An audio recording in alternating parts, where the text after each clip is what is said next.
Hey guys, tonight we're talking about what it was really like to defend a medieval castle under siege.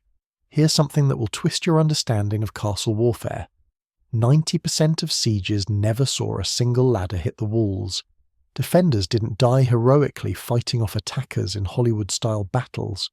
They starved to death eating rats in the dark, died squatting over latrine pits from dysentery, or went mad from drinking water contaminated with their own waste. The great stone fortresses that still dot Europe weren't stages for glory. They were elaborate stone tombs where garrisons suffocated slowly while enemy armies sat outside roasting stolen cattle and singing. A defending soldier in 1346 was 3 times more likely to die from disease than enemy action, and the impregnable castles everyone celebrates today?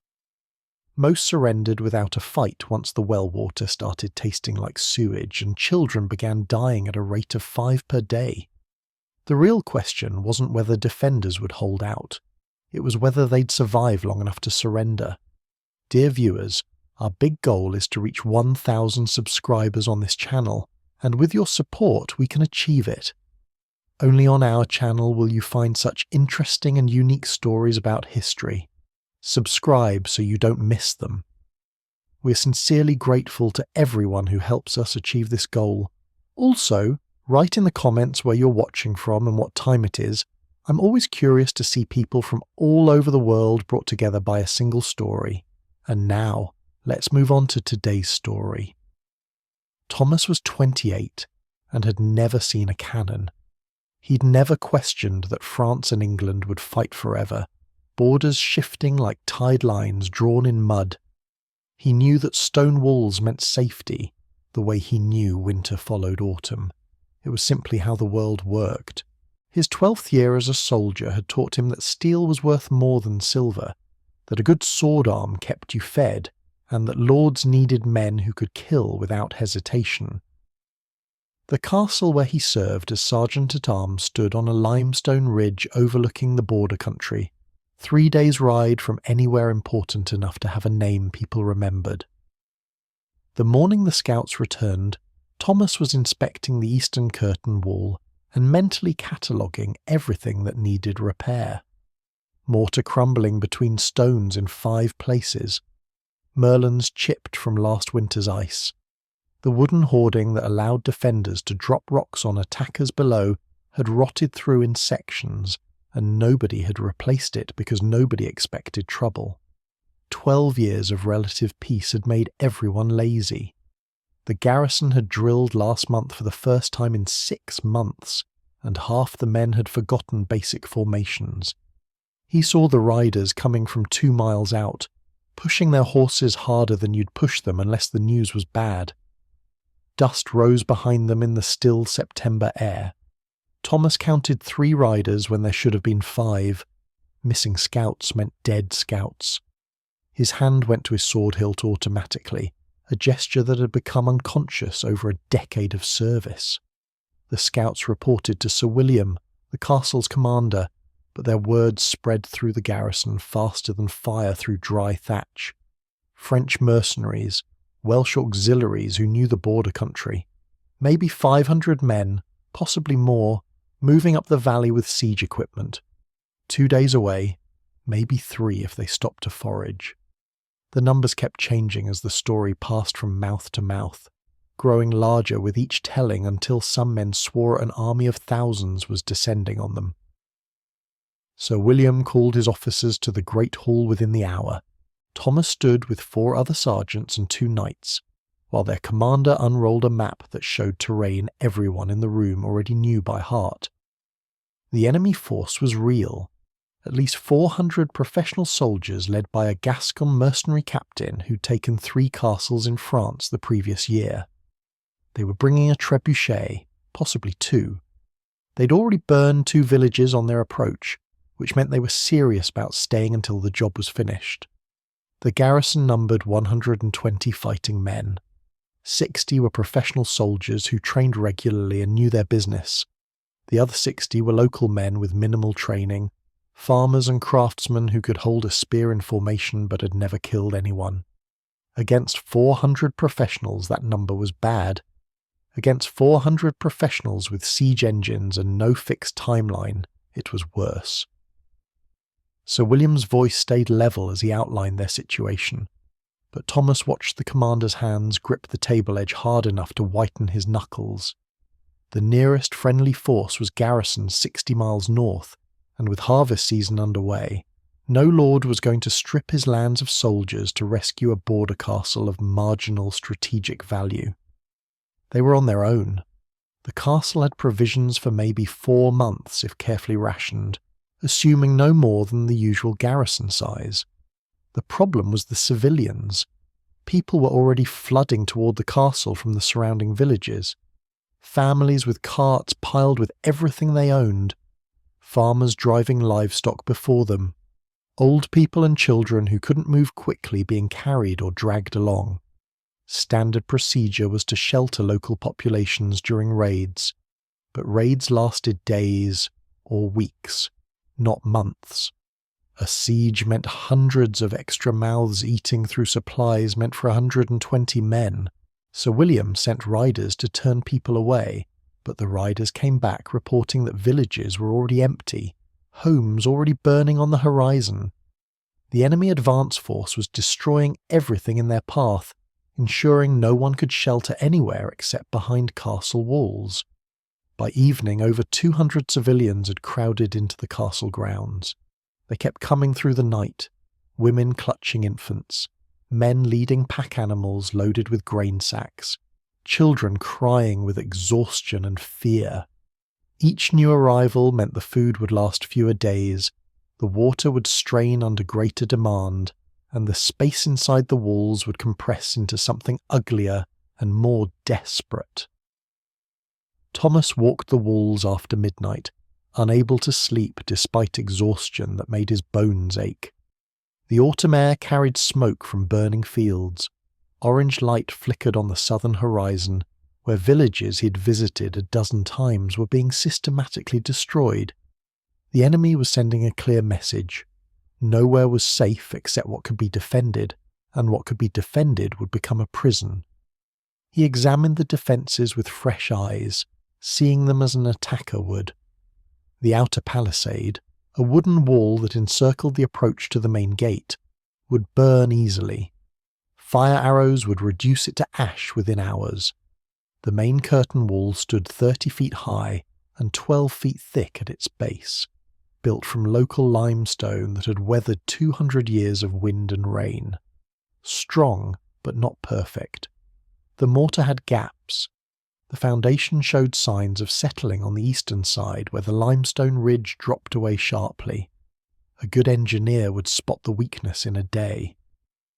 The castle had 2 towers flanking the main gate, and 4 smaller towers spaced along the curtain wall. Each tower held a ballista, a massive crossbow that could punch a bolt through shield and man at 300 yards. They had maybe 60 bolts per ballista, which sounded like plenty until you calculated how many shots you'd need across months of fighting. The math was brutal. Fire 1 bolt per hour, 12 hours per day, across 4 months, and you'd burn through 14,000 bolts. They had maybe 500 total. 3 wells served the castle. The main well in the courtyard ran deep and had never gone dry, even during the drought 7 years back. The 2 smaller wells were shallower, more susceptible to contamination, but they'd managed them carefully and the water had stayed clean. With 200 extra people, those wells would need to support maybe 400 total souls. Possible, if they were lucky. Disaster, if anything went wrong. Thomas checked the grain stores personally, descending into the cool darkness beneath the kitchens where sacks of wheat and barley were stacked against stone walls. He counted by torchlight, running calculations in his head. 4 months for 120 men meant roughly X amount. 4 months for 400 people meant they'd need more than 3 times that amount, and they had maybe twice what they'd need. Even with strict rationing, 1 meal a day, portions cut to near starvation levels, they might last 2 months. Maybe 3 if they slaughtered the livestock immediately and salted the meat.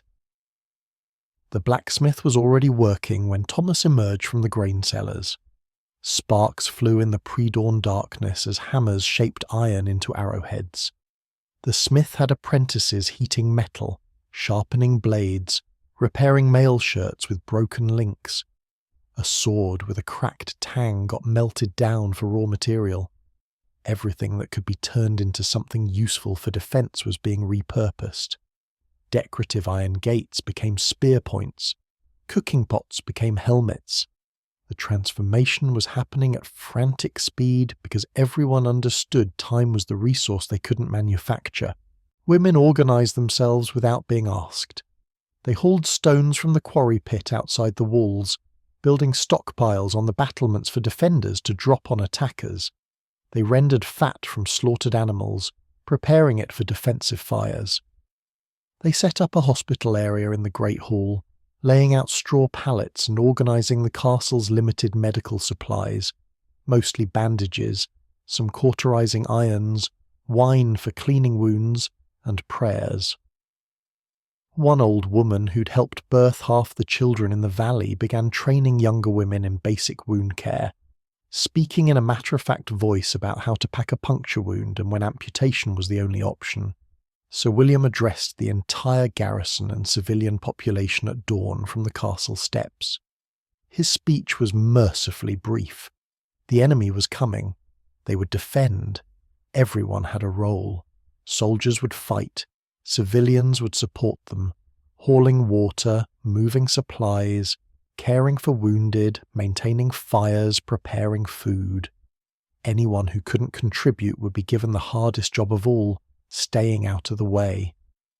Rations started immediately, 2 meals per day until further notice. The gates would close when the enemy appeared and would not reopen until the siege was lifted or broken. Anyone outside when that happened would have to survive on their own. People accepted this with the fatalism of those who'd lived through previous wars. Border populations understood siege realities. You sheltered behind walls or you died in the open. Those were the options. Complaining changed nothing. Thomas spent the morning organising his section of the wall, the eastern curtain, roughly 80 yards of battlements and the tower at its southern end. Sir William had divided the defences into sections, each commanded by a sergeant or knight. Thomas got 30 men, a mix of veterans and barely trained farmers. He walked the line learning names, assessing capabilities, figuring out who could be trusted with crucial positions and who needed constant supervision. Geoffrey was 56 and had fought in Scotland 20 years back. Arthritis had gnarled his hands, but he could still operate a crossbow, and his experience made him valuable. Thomas put him in charge of the tower ballista, with 2 younger men to handle the heavy cranking work. Peter was 19 and had never been in a real fight. His father had paid for him to avoid the last conscription, but there was no avoiding this. The boy was terrified, trying to hide it, failing. Thomas assigned him to a position between 2 veterans who could keep him steady. Marcus was a butcher who'd brought his professional knives and a calm demeanour that suggested he wouldn't flinch when the blood started flowing. Every good garrison needed men who could kill without drama. Marcus went on the list of soldiers Thomas would rely on when things got desperate. The rest were varying degrees of competent. Farm boys who could shoot reasonably straight.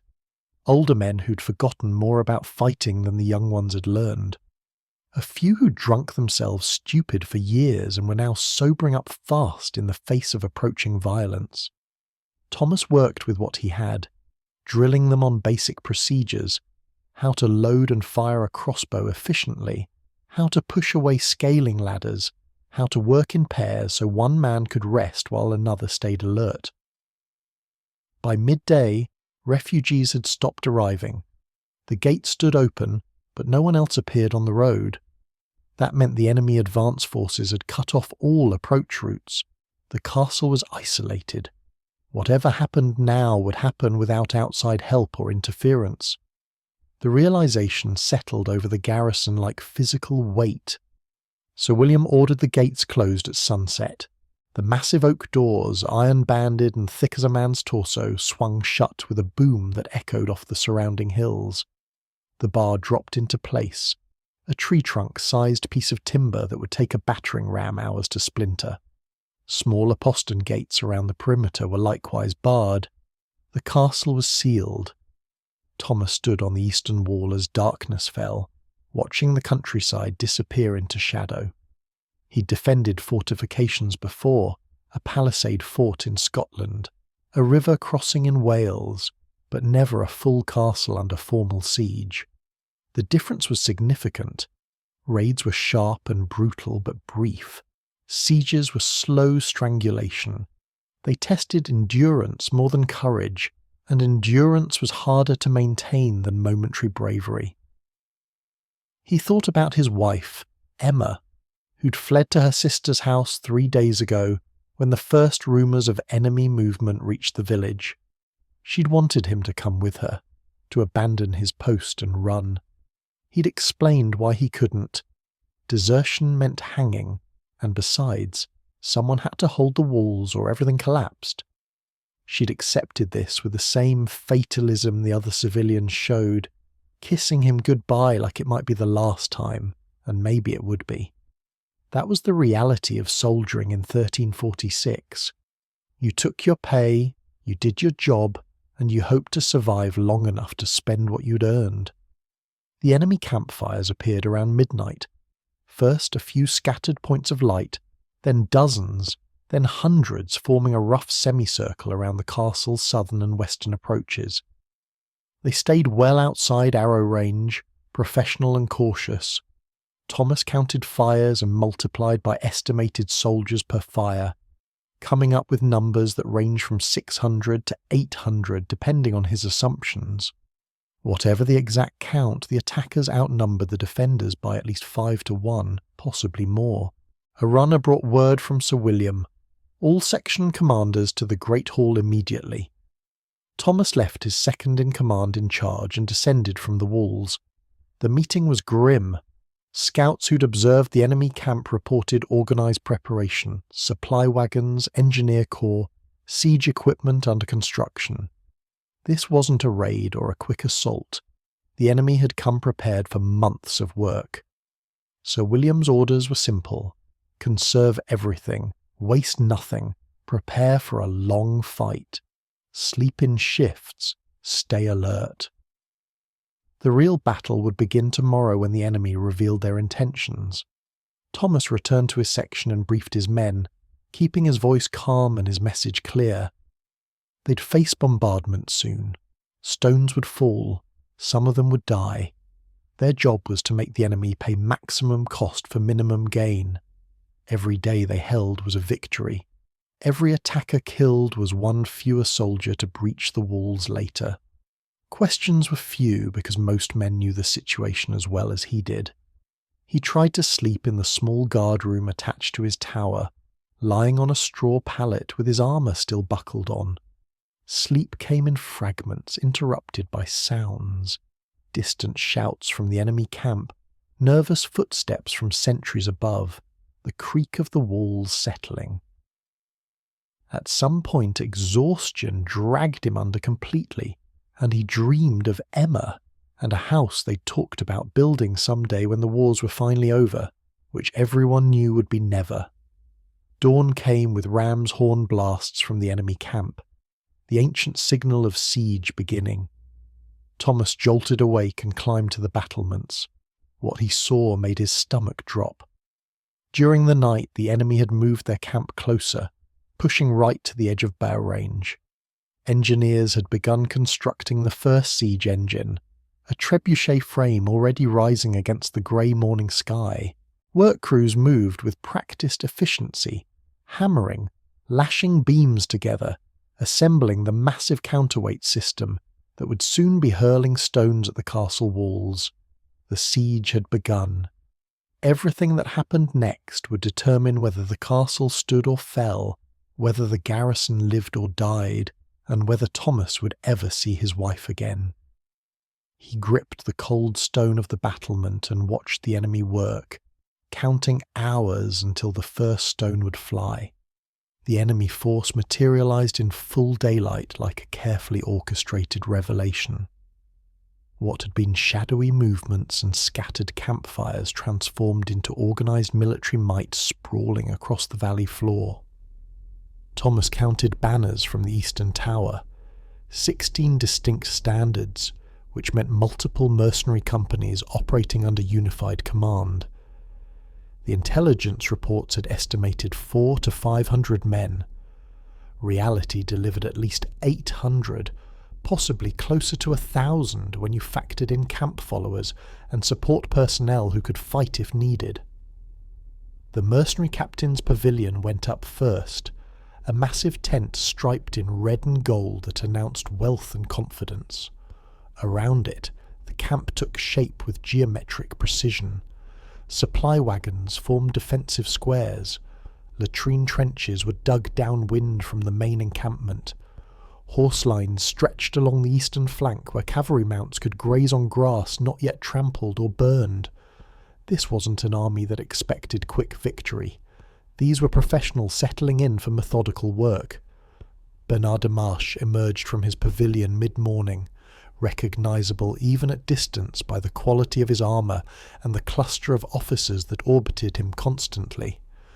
Thomas had heard stories about the Gascon, a minor nobleman who'd made a fortune taking castles for whoever paid best. He'd starved out a garrison in Aquitaine, burned another from their walls in Normandy, and negotiated surrender of a third after hanging captured defenders in view of the battlements. The man understood siege psychology as well as siege engineering, which made him twice as dangerous. Work crews descended on the nearby forest like locusts on crops. Within hours, dozens of trees crashed down, dragged by oxen teams to the engineer corps staging area. Carpenters swarmed over the timber, measuring, cutting, shaping pieces for siege engines with practiced efficiency. The first trebuchet frame had already grown from foundation to halfway complete, its throwing arm rising against the sky like an accusatory finger. A second frame started taking shape beside it. Then a third appeared farther east, positioned to bombard a different section of wall. Sir William called for the castle's own engineers to calculate range and impact points. The numbers came back grim. The trebuchets were being built at optimal distance, close enough for maximum accuracy, far enough to be mostly immune to arrow fire. Once operational, they could hurl stones weighing 300 pounds or more. The curtain wall would withstand that kind of punishment for a while, but the merlons would crumble, the walkways would crack, and eventually sections would collapse entirely under sustained bombardment. Thomas watched enemy archers advance in loose formation around noon, testing defensive responses. They stayed just inside maximum bow range, loosing arrows in high arcs that clattered against stone or stuck quivering in wooden shutters. The garrison's archers returned fire selectively, each arrow accounted for, each shot calculated. Geoffrey managed to put a crossbow bolt through an enemy archer's thigh at 200 yards, and the man went down screaming. His companions dragged him back while maintaining covering fire, professional to the core. The castle's two main ballistae rotated on their mounts, crews frantically cranking the massive torsion springs tight. The first bolt launched with a deep, thrumming sound, streaking toward the partially completed trebuchet. It missed by yards, burying itself in earth near the work crew. The engineers barely paused, accustomed to working under fire. The second ballista found better aim. Its bolt smashed through the shoulder of a carpenter and pinned him to the timber frame he'd been assembling. That got a reaction. Work stopped for maybe 30 seconds while the body was extracted and carried away. Then it resumed as if nothing had happened. By afternoon, the enemy had established complete dominance of the surrounding territory. Foraging parties ranged across the countryside, stripping abandoned farms of anything useful. Grain stores, livestock, tools, building materials, everything disappeared into the siege camp's insatiable appetite. A column of enemy soldiers drove 50 cattle past the castle walls, deliberately close, showing defenders exactly how well fed the besiegers would be. The psychological impact hit hard. Inside the walls, ration discipline had already begun cutting portions. Outside, the enemy was organising feasts. Sir William ordered a full inventory of the food supplies, sending quartermasters into every storage area with instructions to count everything down to individual sacks of grain. The numbers came back worse than initial estimates. Several civilian families had arrived with nothing, expecting to be fed entirely from castle stores. Others had brought spoiled grain or mouldy flour, desperate to contribute something but actually adding to the problem. Total supplies would last maybe 10 weeks at current population and consumption rates. Cut rations to starvation minimum, and that might stretch to 14 weeks. Either way, they'd be eating the last mouldy crust while the enemy was still well supplied and strong. The well water became an obsession. 3 times that day, specialists tested each well for contamination, searching for the telltale signs of poisoning, discoloration, unusual smell, dead insects floating on the surface. The enemy had been known to throw dead animals into besieged water supplies, letting disease do what assault couldn't accomplish. So far, the water ran clear and tasted clean, but vigilance was mandatory. Guards were posted at each wellhead around the clock with orders to allow no one near except designated water carriers who worked under direct supervision. Enemy cavalry appeared on the northern ridge late afternoon, circling the castle at safe distance, mapping approaches and weak points. Thomas watched them through a crenellation gap, counting riders and equipment. Light cavalry, probably Welsh or Irish irregulars hired for their knowledge of border terrain. They'd be used for foraging, raiding, cutting supply lines if any reinforcements attempted to reach the castle. Their presence confirmed what everyone already knew. The siege ring was complete. No one was getting in or out. The psychological warfare began before sunset. Enemy soldiers assembled within shouting distance and began calling to the defenders. They spoke of a warm food and soft beds in the siege camp. They described the futility of resistance, the inevitability of starvation, the mercy that awaited those who surrendered early. Some calls were aimed at civilians, promising safe conduct for women and children if the garrison yielded. Others targeted soldiers specifically, offering gold and employment to any man willing to switch sides. The words were calculated to sow doubt and division. Sir William's response was to increase wall patrols and tighten communication between sections. Any man caught discussing surrender would be hanged immediately, his body displayed as warning to others. The order was harsh but necessary. Sieges were won or lost in the mind before they were decided by combat. One voice advocating surrender could poison an entire section, creating panic that spread faster than plague. The garrison needed to believe they could hold, even if the mathematics suggested otherwise. Civilians were organised into work details based on capability. Strong men hauled stones to the battlements, building ammunition stockpiles for defenders. Women established cooking rotations, ensuring one meal per day could be prepared efficiently despite limited fuel and crowded conditions.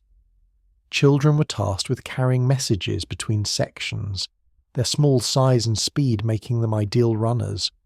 Old people who couldn't contribute physically were given the job of maintaining morale, telling stories, leading prayers, keeping panic at bay through sheer stubborn normalcy. The first serious test came at dusk. Enemy forces approached the outer palisade carrying torches and oil. Their intention was obvious: burn the wooden fortification, eliminating the castle's first layer of defence. Defenders on the walls watched the flames bloom, bright orange against gathering darkness. The palisade burned for hours, sending smoke and sparks into the night sky. By midnight it was gone, reduced to charred stumps and ash. The enemy had eliminated an obstacle without losing a single man. Thomas made his rounds through darkness, moving along the eastern wall section, checking on his men, projecting confidence he had to manufacture through sheer willpower. The soldiers were quiet, watching the enemy campfires, counting threats, calculating odds. He stopped at each position, speaking briefly, reminding them of basic principles. Stay alert, conserve arrows, report anything unusual immediately. Peter was shaking despite the mild temperature, fear making him useless for anything requiring steady hands. Thomas reassigned him to message running, replacing him with Marcus, who stood at the embrasure looking down at the enemy camp, with a butcher's professional assessment of meat waiting to be cut. We hope you have already subscribed to our channel, and if not, please do so right now. Our goal is to reach our first 1,000 subscribers. This is very important to us. Only on our channel will you find such interesting and unique stories about history. Subscribe so you don't miss them, and we'll get back to the story. The enemy sent a herald at midnight under white flag, an ancient convention that protected messengers delivering formal communication. The man rode to within shouting distance of the main gate, horse dancing nervously under flaming torches held by accompanying soldiers. His message was delivered in clear, loud French that echoed off the castle walls. Bernard de Marche offered terms: surrender immediately and the garrison would be permitted to march out with weapons and honour intact. Civilians would be unharmed, property would be respected, resistance would void these terms. If the castle fell to assault, no quarter would be given, no mercy extended. Every soul inside would be killed according to the customary laws of siege warfare. Sir William's response came from the gatehouse tower in the form of an arrow that hit the ground 3 feet from the herald's horse. The animal reared, nearly throwing its rider. The message was unmistakable: parley rejected, terms refused, prepare for war. The herald retreated at speed while enemy soldiers jeered and shouted threats. Behind the castle walls, some defenders cheered the defiant response. Others stayed silent, understanding they'd just committed to a fight that would end in victory, surrender, or death, with no middle ground available. The enemy response was immediate and calculated. Drums began beating in the siege camp, a rhythmic pounding that continued for hours, designed to prevent sleep and fray nerves. The psychological assault was beginning in earnest, and this was just the opening movement. Tomorrow the real work would start. Stones would fly, walls would crack, and men would begin dying in earnest. Thomas tried to rest during his off-shift, lying on cold stone with his cloak pulled tight, but the drums made sleep impossible. Around him, other soldiers dealt with stress in various ways. Some prayed, some sharpened weapons that were already sharp, some stared into darkness and thought about home. The livestock inside the castle walls became a problem as night deepened. 50 cattle, twice as many sheep, chickens and pigs crowding the bailey created noise and waste that complicated everything. Sir William ordered immediate slaughter of half the animals, reasoning that fresh meat now was better than starving animals eating fodder the garrison might need later. The butchering began in the pre-dawn hours, Marcus and other experienced men working by torchlight, converting living animals into meat that could be salted and stored. Blood ran across the cobblestones. Animals screamed as throats were cut. The smell of death filled the castle, mixing with smoke from the burned palisade and the constant presence of too many unwashed bodies in too little space. Dawn arrived with the sound Thomas had been dreading, the distinctive creak and groan of a trebuchet being loaded. He scrambled to the wall in time to see the first siege engine swing into action. The counterweight dropped, the arm whipped upward, and a stone the size of a man's torso arced through the morning air. It seemed to hang suspended for an impossible moment before gravity reclaimed it. The impact came against the northern curtain wall, a crack like thunder that shook the entire castle. Stone dust exploded from the impact point. The wall held, but the message was clear. This was just the beginning. The second trebuchet fired 30 seconds later, its stone falling short and smashing into the courtyard where it killed a chicken and terrified everyone within 50 yards. Children screamed. Women grabbed them and ran for covered areas. The third shot hit the chapel roof, caving in timber and slate, destroying the building's southern end in a cascade of debris. A monk who'd been inside praying stumbled out covered in dust, bleeding from a dozen cuts, miraculously alive. Bernard de Marche had begun the bombardment, and there was no reason for him to stop until the castle was rubble or the garrison surrendered. Thomas gripped the stone merlon in front of him and watched the enemy crews reload their machines with practiced efficiency. This was siege warfare in its purest form, mechanical, patient, inexorable. The defenders couldn't stop it. They could only endure it and hope their walls lasted longer than their food, their water stayed clean, and their nerve held when men started dying in numbers that made survival seem like punishment worse than quick death. The bombardment settled into a rhythm that became the castle's new heartbeat. Every 90 seconds a trebuchet fired. Stones arced overhead, trailing dust and the promise of destruction. Most hit the walls, chipping away at 200-year-old limestone one impact at a time. Some flew high and crashed into buildings within the bailey, stables, storage sheds, the ruined chapel. One obliterated the well cover on the smallest well, sending wooden splinters flying like arrows. A fragment caught a water carrier in the eye, dropping him instantly. He lived but would never see properly again. Thomas learned to read the sound. The creak of the throwing arm warned him 3 seconds before impact. That was enough time to shout a warning, flatten against the battlement. Pray the stone wouldn't hit your section.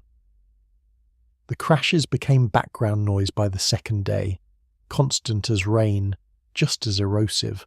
Men flinched less with each impact, adapting through exposure until only direct hits near their position drew reactions. This was how soldiers survived prolonged bombardment, by numbing themselves to everything except immediate threat. The enemy archers advanced in rotating shifts, maintaining constant pressure without exhausting any single group. They'd move within range, loose 20 arrows, retreat before defenders could respond effectively. Fresh archers replaced them within minutes. The tactic was designed to deplete the castle's arrow supply while preserving their own. Geoffrey calculated they were losing 30 arrows per hour to this harassment. Shots that missed, shots that struck armour harmlessly, shots wasted on targets that retreated before a second volley could land. At that rate, the arrow supply would last maybe 3 weeks before shortages became critical. Sir William authorised countermeasures that demonstrated his experience with siege warfare. He ordered defenders to stop returning fire at harassment archers entirely. Let them shoot. Stone protected against everything except lucky shots through embrasures. Save arrows for targets that mattered. Engineers working on siege equipment, officers coordinating attacks, any enemy soldier who ventured close enough for a guaranteed kill. The shift in tactics frustrated the enemy, who'd been counting on defenders wasting ammunition on pointless exchanges. The castle's ballistae became precision instruments of psychological warfare. Geoffrey trained his crew to wait for high-value targets, holding fire even when enemy soldiers milled about in easy range. Then a siege engineer would emerge to inspect trebuchet mechanisms, or Bernard de Marche himself would ride past inspecting positions, and the ballista would speak. The massive bolt would streak across the distance faster than I could follow.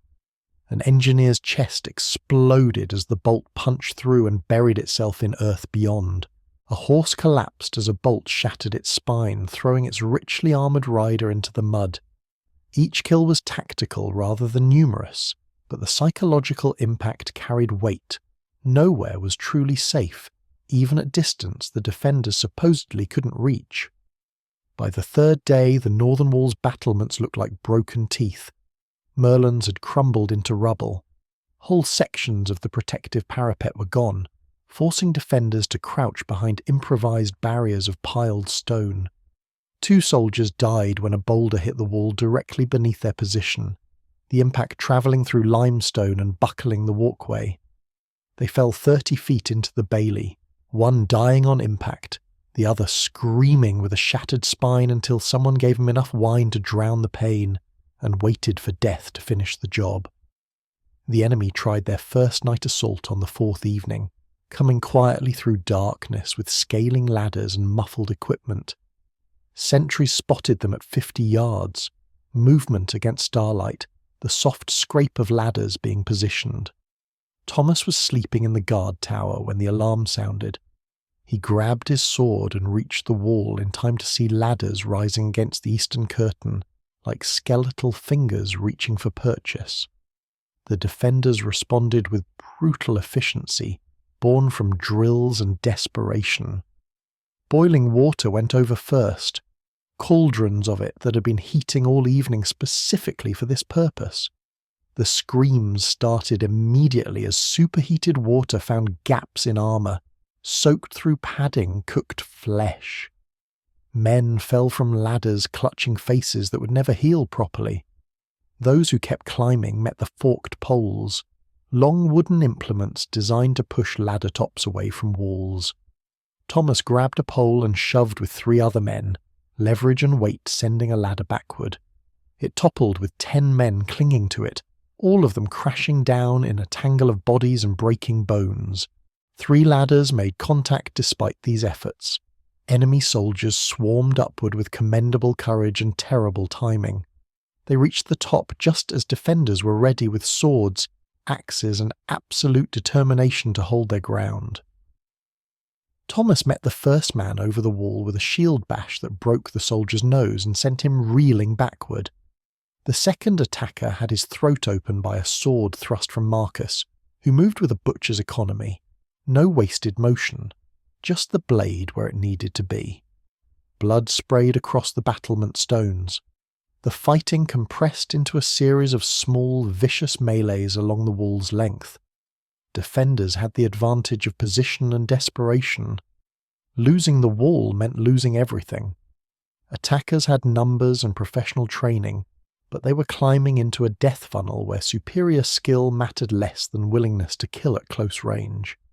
Thomas fought in a space barely 6 feet wide, his swordwork reduced to basic patterns: thrust, withdraw, block, slash. An enemy soldier went down with a punctured lung. Another took a cut across the forearm that severed tendons, making his sword hand useless. Geoffrey's section at the tower held through weight of crossbow fire, his crew reloading frantically, shooting attackers off ladders at point-blank range. A bolt hit a man's chest with enough force to punch through armour and the man behind him, pinning them together in a grotesque coupling as they fell. The tower's elevated position gave defenders perfect angles to rain death on anyone attempting to climb. Bodies piled at the tower's base, making subsequent climbs treacherous as men scrambled over their own dead. The assault lasted nearly 2 hours before the enemy withdrew, leaving their dead and most of their ladders behind. Thomas counted casualties as dawn broke. 6 defenders killed, another 8 wounded badly enough to be out of action. Against that, maybe 30 enemy dead or dying in the killing ground below the walls. The mathematics favoured the defenders, but mathematics had a way of becoming irrelevant when you were reducing your effective force by 10% per engagement. The enemy engineers studied the assault's failure with professional detachment. By midday they'd begun constructing something new: mantlets, large wooden shields on wheels that could be pushed forward to protect soldiers from arrow fire. Behind those mantlets, assault troops would be able to approach much closer before exposing themselves. The defence had just become exponentially more difficult. Sir William ordered the wounded moved to the Great Hall Hospital, which was rapidly becoming overcrowded with casualties from bombardment and combat. The castle's single physician, a monk with medical training acquired through decades of practice rather than formal education, worked systematically through the injured. Men with recoverable wounds got treatment. Those with injuries that would prove fatal received enough poppy extract to ease their passing. Resources were too limited for sentiment. A soldier with a gut wound that would kill him in days got mercy and a shallow grave rather than wasted bandages and food. Thomas walked through the hospital area during his off-shift, observing without commenting. He recognised 2 men from his own section, one missing 3 fingers from his left hand after a stone chip hit like a blade, another with a crushed foot from falling masonry. Both would recover, but neither would fight effectively again. He mentally reassigned positions, calculating how to cover gaps in his defensive line with fewer effective soldiers. Every casualty reduced capability, and capability was finite while enemy numbers seemed limitless. The food situation deteriorated faster than projections predicted. Too many civilians, too little discipline in the early days before rationing became absolute. Sir William cut daily allotment to a single meal: bread, weak soup, occasionally a bit of the salted meat from the slaughtered livestock. Children cried from hunger constantly. Mothers tried to give their portions to babies, creating a cycle where everyone was slowly starving. The garrison got slightly larger portions to maintain fighting strength, but not by much. A soldier who couldn't lift his weapon was useless regardless of rationing policy. Disease appeared on the 5th day. 2 children developed fever and dysentery simultaneously. By evening, 5 more showed symptoms. The physician isolated them in a corner of the great hall, knowing isolation was probably useless, but following procedure nonetheless. Dysentery spread through contaminated water or food, and with hundreds of people sharing cramped quarters, contamination was inevitable. The real question was whether it would kill faster than starvation or enemy action. The well water developed an off-taste that made everyone nervous. Tests showed nothing obviously wrong. No discoloration, no dead animals, no visible contamination. But something was changing. The main well's water had always been crisp and clean. Now it carried a faint mineral tang that hadn't been present before. The water specialist, a man who'd maintained wells for 40 years, suspected seepage from the overused latrine pits. With 400 people producing waste and only so many places to dig pits, contamination was becoming a mathematical certainty. Enemy forces began constructing something massive on the 6th day, a siege tower that would take weeks to complete but would, once finished, allow attackers to reach the battlements at wall height. The tower's frame rose incrementally, carpenters working in shifts protected by mantelets and archer cover. Defenders shot at them opportunistically, scoring occasional kills, but the work continued. Every soldier in the garrison understood what that tower represented. Eventually, probably within a month, there would be an assault that would make the ladder attack look like a skirmish. The western wall developed a crack on the 7th day. Not from bombardment. The trebuchets had focused mostly on the northern and eastern sections. This was structural failure from the foundation settling, stone compressing under its own weight, and the vibrations from constant impacts nearby. The crack ran vertically from the battlements down about 15 feet, a dark line visible in the grey limestone. Engineers examined it with growing concern. Left alone, it would widen enough, and that section of wall would collapse without enemy action required.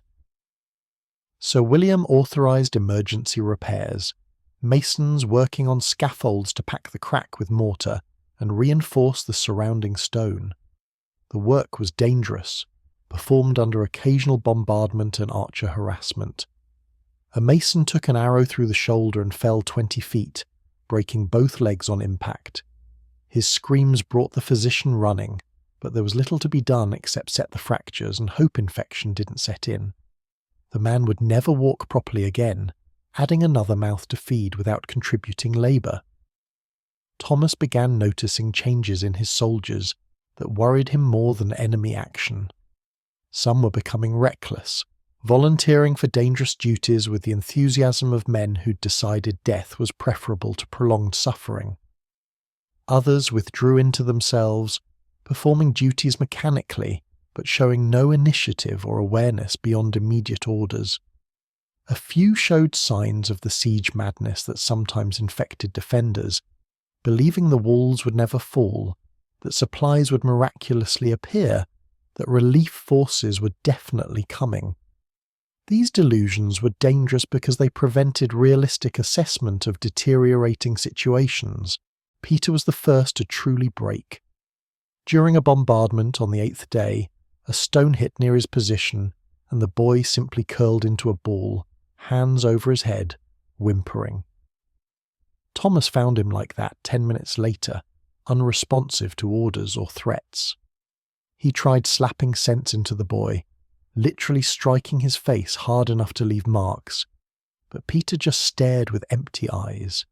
Something fundamental had shattered.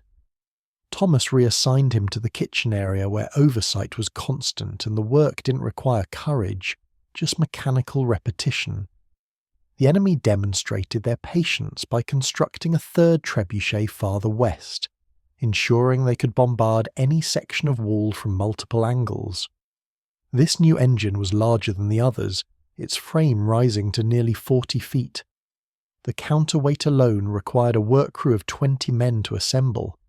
When completed, this monster would throw stones weighing 400 pounds or more. Nothing the castle's walls had endured so far would compare to what was coming. On the 9th day, enemy soldiers began digging.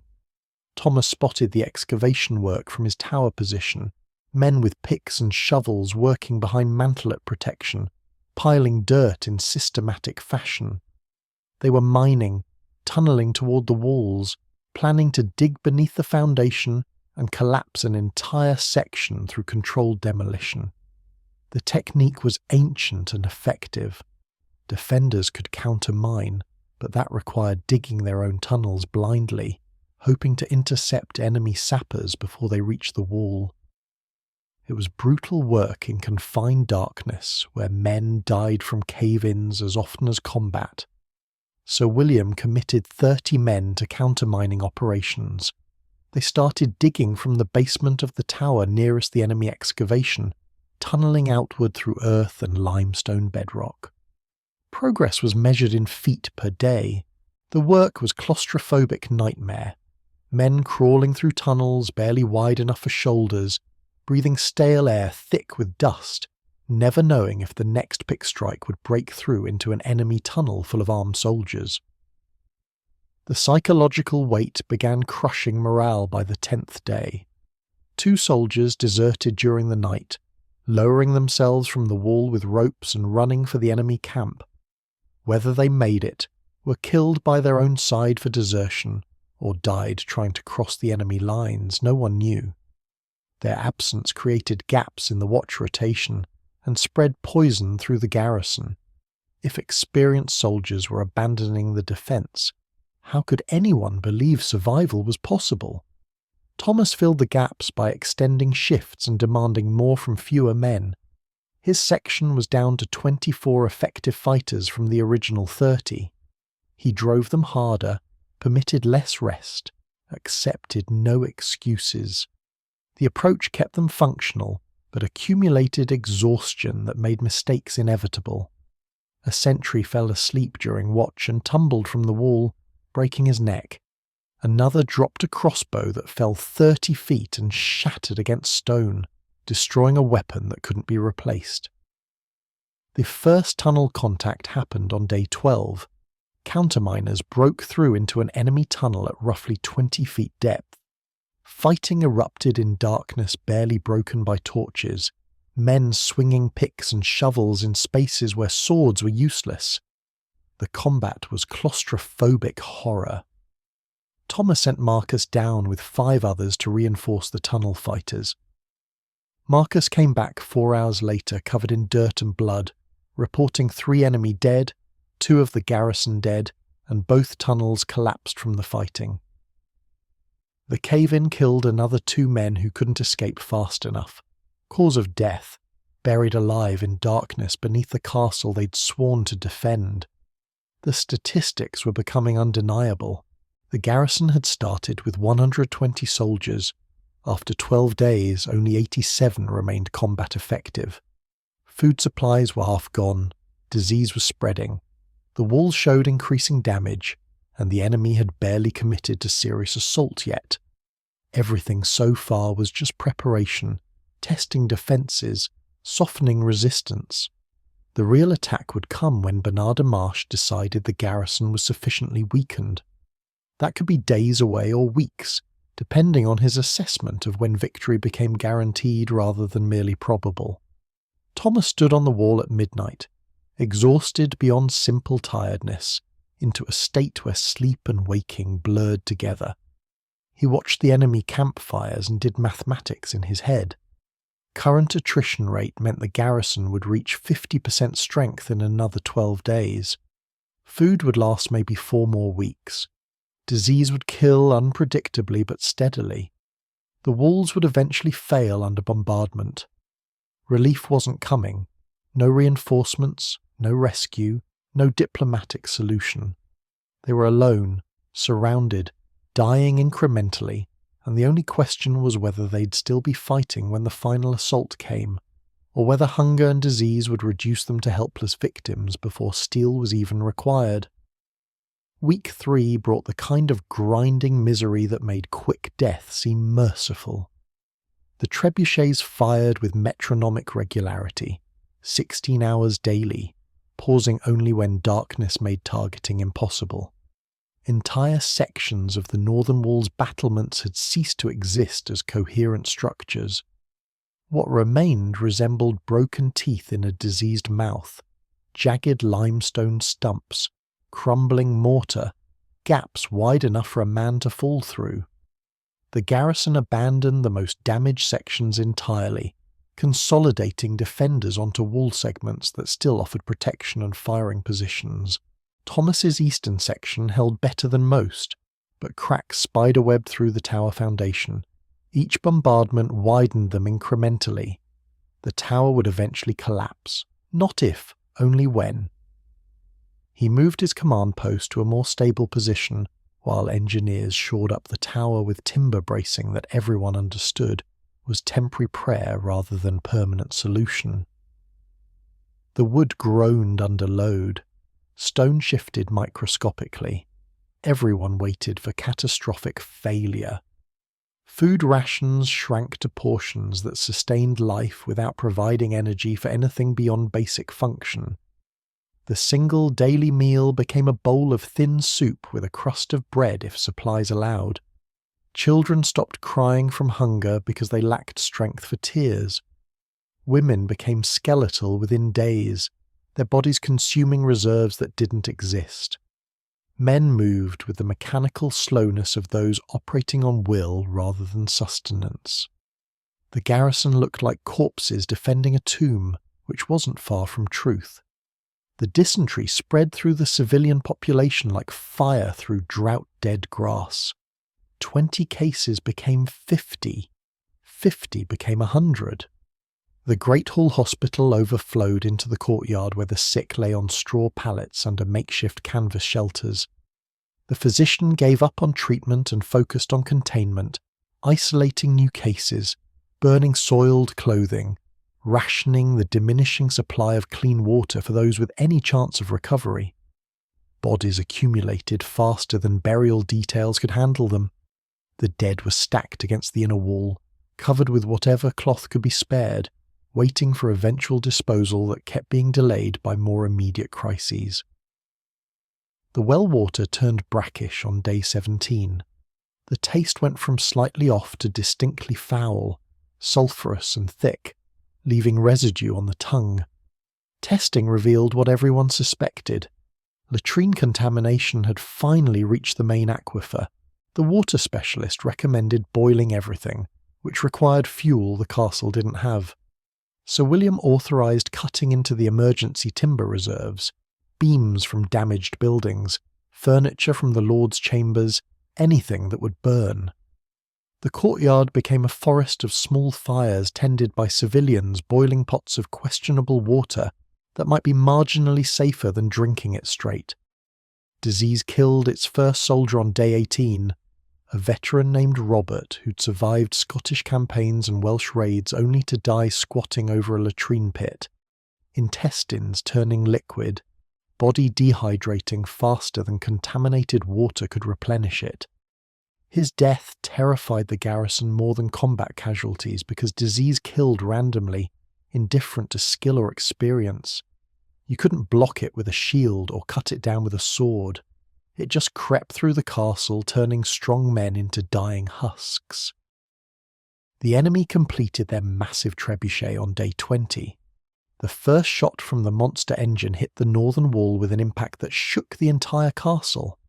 The stone, easily 400 pounds, punched through the outer face of the wall, creating a crater 3 feet deep. The second shot widened the crater. The third broke through to the rubble core between the wall's inner and outer faces. By day's end, a section of wall 15 feet wide had been reduced to unstable debris barely maintaining structural integrity. Defenders evacuated that section completely, knowing the next serious impact would bring the whole thing down.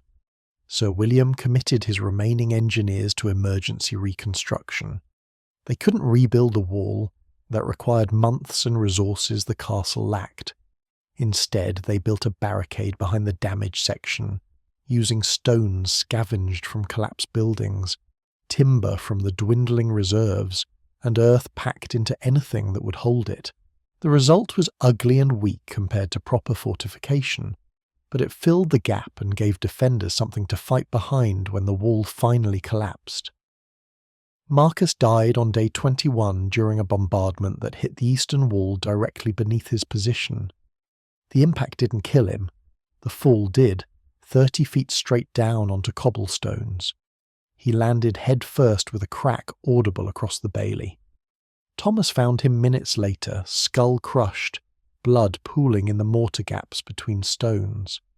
The butcher who'd adapted to killing with such efficiency had been killed by random chance and gravity. His body went over the wall because fuel for funeral pyres was too precious to waste on the dead. The garrison was down to 68 combat-effective soldiers.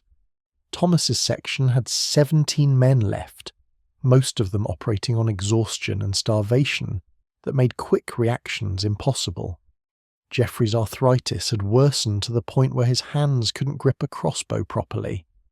Thomas kept him on anyway because experience mattered even when physical capability declined. The old soldier could still command the ballista crew, could still read enemy movements, could still provide the steady presence that kept younger men from panicking. The siege tower reached wall height on day 23. It loomed against the southern sky like a wooden cathedral built for destruction rather than worship. Enemy engineers had covered it with wet hides to resist fire, studded it with iron plates to deflect arrows, and constructed it on wheels that would allow it to roll directly to the wall when the assault came. Thomas estimated it could carry maybe 80 soldiers, all of whom would discharge onto the battlement simultaneously. Defending against that kind of concentrated assault with a garrison reduced to 68 men was mathematical impossibility. Sir William gathered his remaining officers and laid out the grim reality. Food would last another 10 days at current consumption. Water was contaminated, but boiling made it marginally drinkable. Disease was killing 3 to 4 people daily. The walls would fail under bombardment within a week. The garrison was too weak to resist a serious assault. The only options were surrender or a final defense that would end in massacre. He gave no orders, just presented facts and waited for responses. Thomas considered the options without emotion. Surrender meant captivity at best, execution at worst depending on Bernard de Marche's mood and the standard practices of medieval siege warfare. Final defense meant dying on the walls with sword in hand, which had certain appeal compared to starving to death or dying with liquid guts. But there was a third option nobody had mentioned yet: a sortie. Attack instead of defending. Breakout instead of endurance. The idea was insane enough to be worth proposing. The counter-mining operations reached crisis point on day 24. Enemy sappers broke through the foundation of the western tower, packing the excavated space with timber supports that they'd eventually burn to collapse the tower. The garrison's counterminers intercepted them in darkness beneath the earth.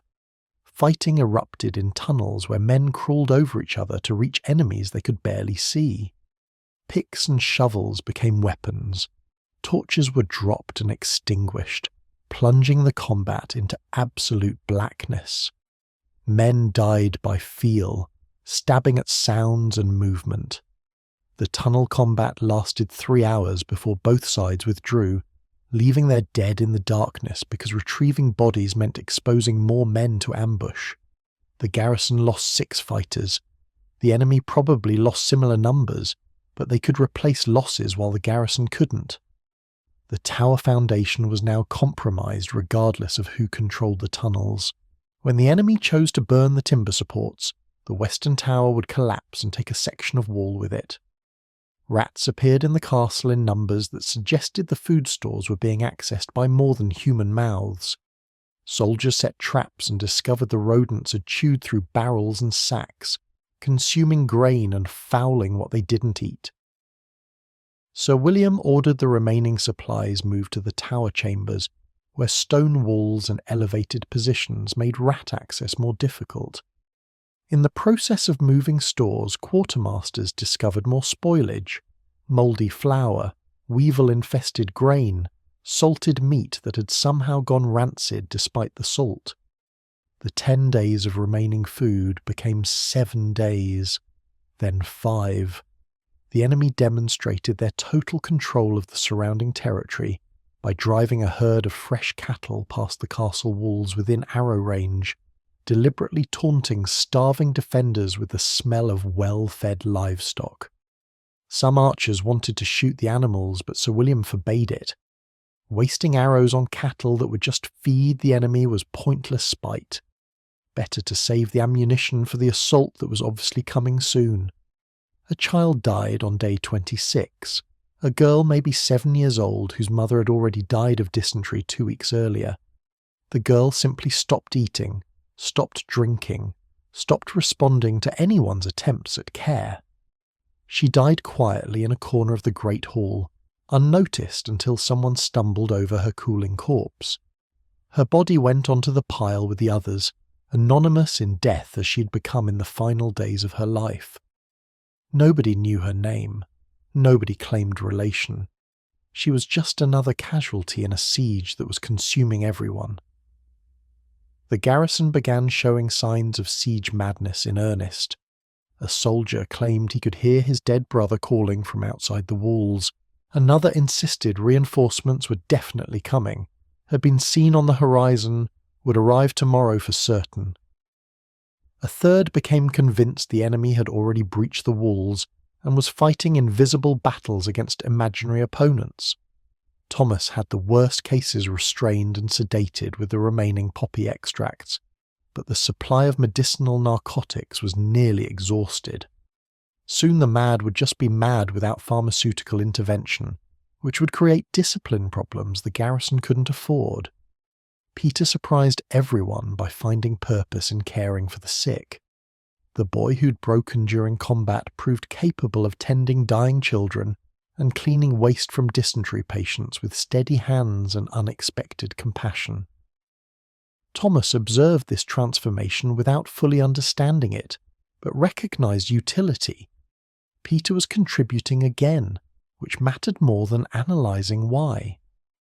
Every person who performed their function kept the defence marginally more viable. The horses were slaughtered on day 28. Sir William had kept them alive, hoping for some impossible scenario where cavalry might be useful, but pragmatism finally won over wishful thinking. The animals were butchered in the bailey, their meat distributed immediately before it could spoil. For one day people ate reasonably well, bellies filled, Strength returned temporarily. Then the meat was gone and the hunger came back worse than before, made more cruel by the brief reminder of what real food felt like.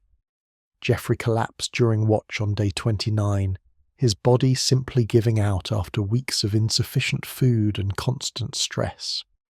He fell on the battlement walkway where Thomas found him 10 minutes later, still breathing but unconscious. They carried him to the Great Hall and laid him with the other casualties. He woke briefly, recognised Thomas, and said something about Scotland that made no sense before losing consciousness again. By evening he was dead, joining the pile of bodies that had grown so large they'd started burying people in a mass grave dug in the Bailey. Thomas walked the eastern wall that night with 13 soldiers remaining in his section. The numbers had become absurd.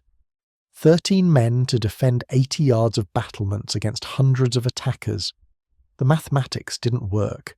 Simple force distribution meant the enemy could concentrate overwhelming power at any point and break through in minutes. Spreading the garrison thinner by attempting to cover all vulnerable sections just meant everyone died slowly instead of quickly. Either choice led to the same outcome. The damaged section of Northern Wall finally collapsed on day 30 during a bombardment. The huge trebuchet fired, its stone hit the weakened section, and 30 feet of curtain wall simply ceased to exist. Limestone blocks tumbled into the Bailey in a roaring avalanche of destruction. Dust rose in a choking cloud. When it cleared, a gap 15 feet wide yawned in the castle's defences. The barricade behind it looked pathetic, a pile of rubble and timber that would slow attackers for maybe 60 seconds before being overwhelmed. Bernard de Marche's response was immediate. The siege tower began rolling toward the breach, pulled by oxen teams and pushed by hundreds of soldiers.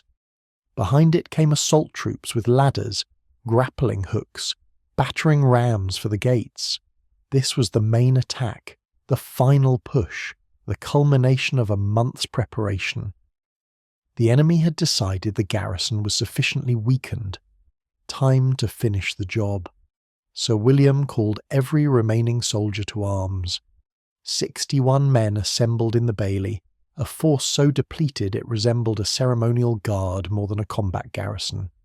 The commander's orders were simple: defend the breach, hold the walls, kill as many attackers as possible before the inevitable end. Nobody questioned the inevitable part. Everyone understood the mathematics. Thomas took his 13 men to the breach, positioning them behind the improvised barricade. Other sections went to wall positions where enemy ladders would hit. The castle's 2 remaining ballistae were aimed at the approaching siege tower, crews frantically loading the massive bolts. Civilians who could still move hauled stones to battlements, piled arrows near archer positions, heated water for defensive use. Everyone was committing to final resistance with the desperate energy of those who had nothing left to lose. The siege tower reached the moat, which had been mostly filled by enemy engineers over the past week, and began the final approach. Defenders loosed everything they had. Arrows darkened the sky.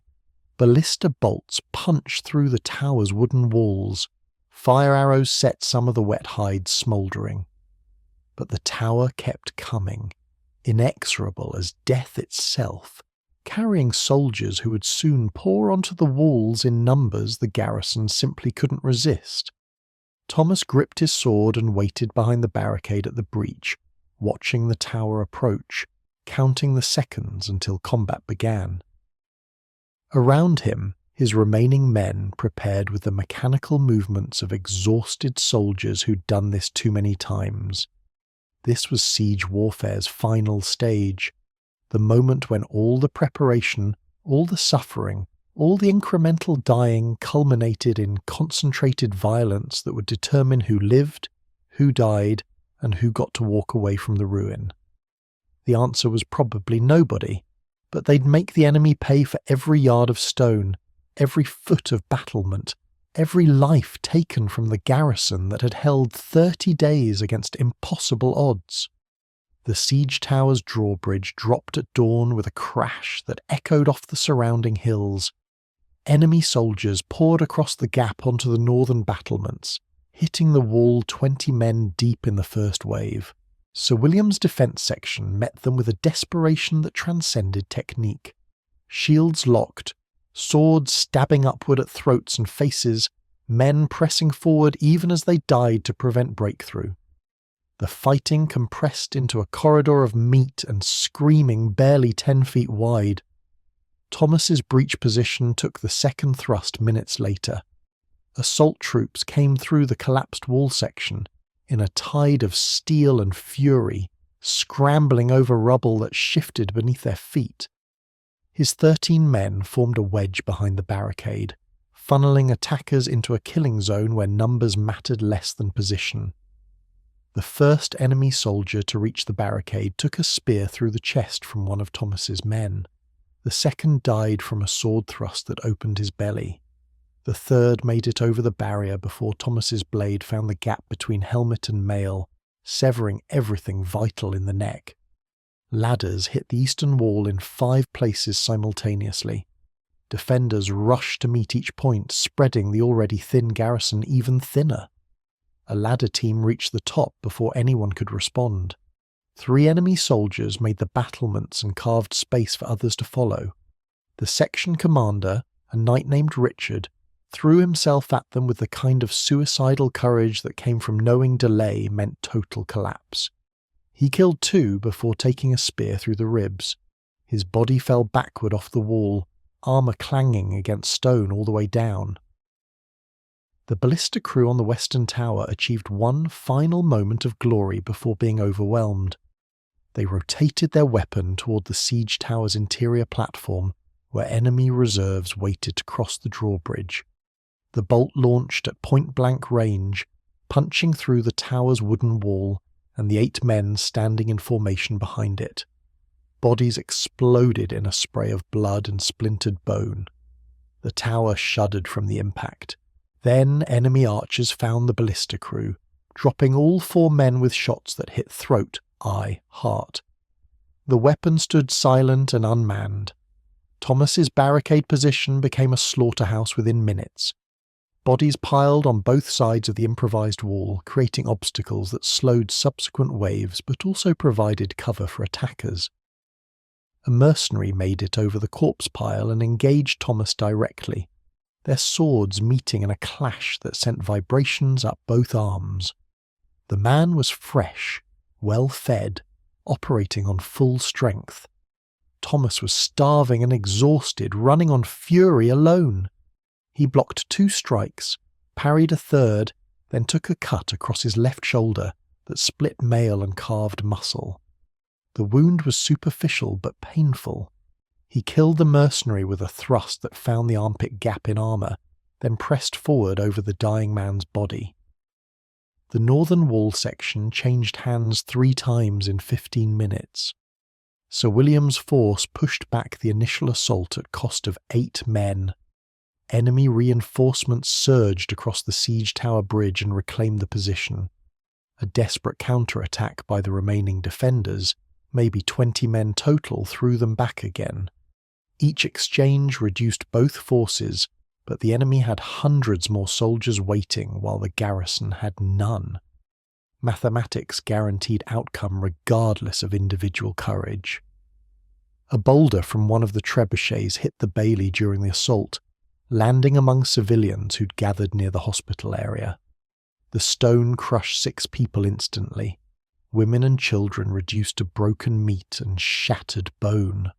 Survivors scattered in panic, some running directly into the fighting at the breach where mercenaries cut them down without discrimination.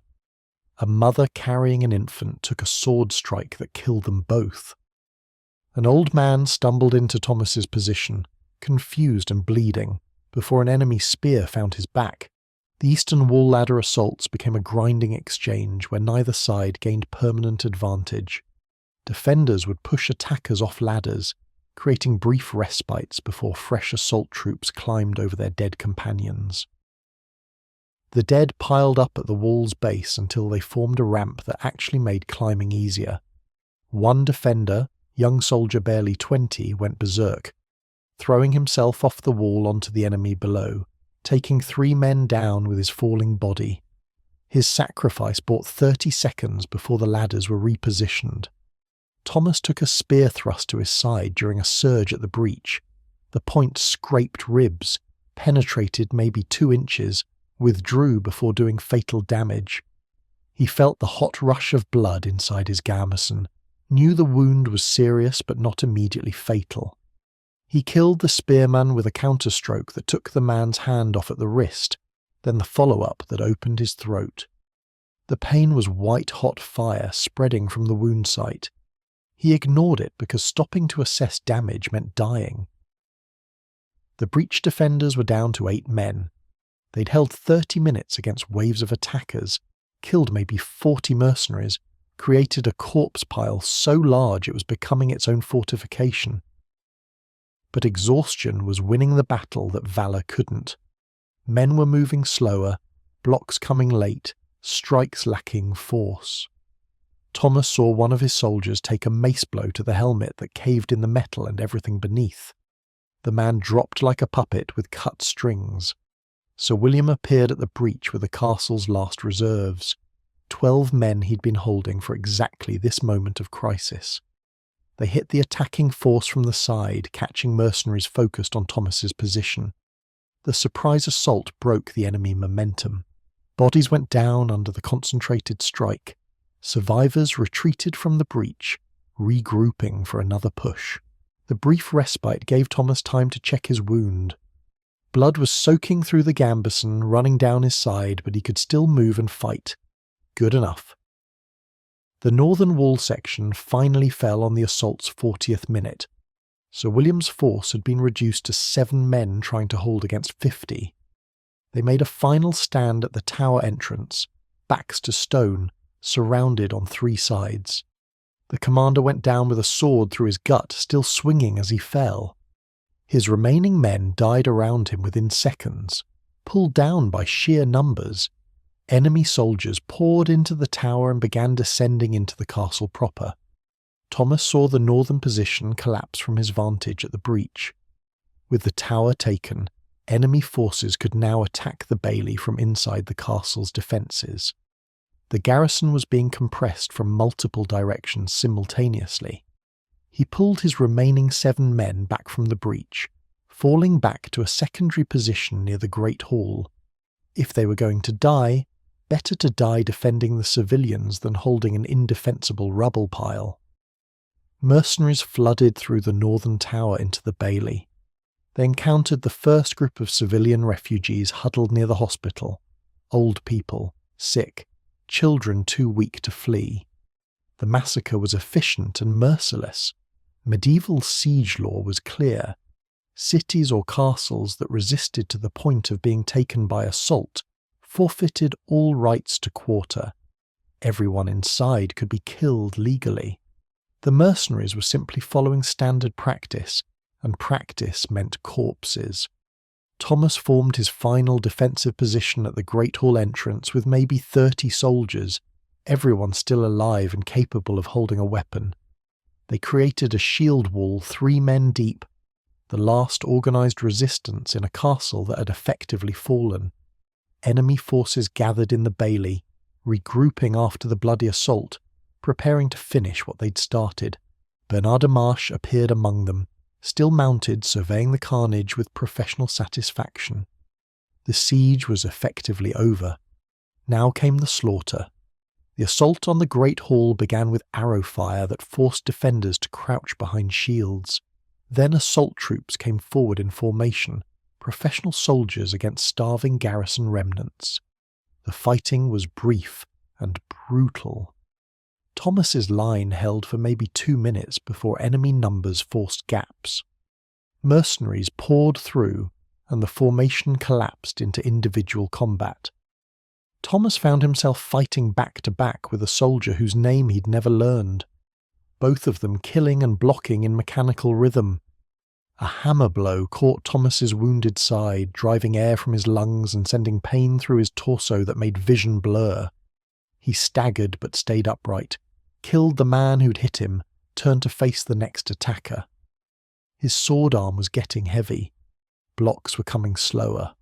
The wound was bleeding faster now, blood loss beginning to affect coordination.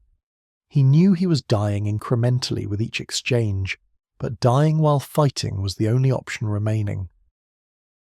The soldier at his back went down screaming. Thomas spun to cover the gap and took a cut across his thigh that hamstrung the leg. He collapsed to one knee, sword still raised, trying to protect himself from attacks coming from 3 directions. A spear thrust caught him in the right shoulder, punching through mail and muscle. His sword arm went numb and the blade fell from useless fingers. He was done. Enemy soldiers surrounded him, weapons raised for killing strikes. Then Bernard de Marche's voice cut through the chaos, ordering them to hold. The mercenary captain dismounted and approached, examining Thomas with the assessment of someone evaluating merchandise. The captain gave orders in rapid French. Soldiers grabbed Thomas, hauled him upright despite the leg wound, dragged him toward the Bailey Centre where other survivors were being gathered. The assault ended as abruptly as it began. Enemy soldiers moved through the castle systematically, killing anyone who resisted, capturing those who surrendered. The Great Hall was cleared of civilians. Those who could walk were herded into the bailey. Those too sick or injured were dispatched where they lay. Bodies accumulated in piles that would take days to clear. Blood ran across cobblestones in streams that pooled in low spots. Thomas was thrown onto the ground with other captured garrison members.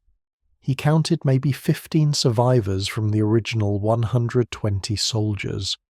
Everyone was wounded. Several were dying from injuries that would prove fatal within hours.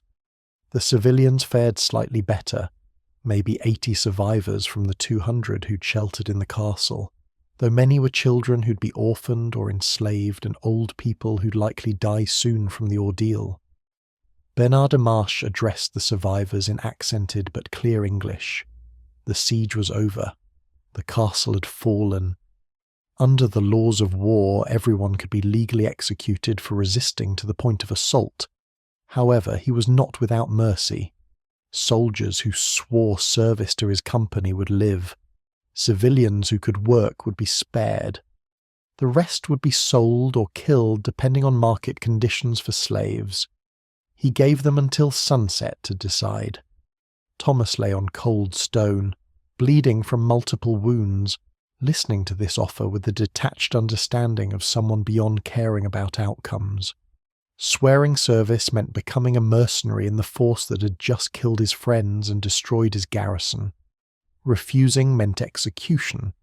The choice was between different flavours of defeat, neither offering anything resembling victory or honour. Around him, other survivors made their decisions. Some accepted service immediately, desperate to live regardless of cost. Others refused and were dragged aside to await execution.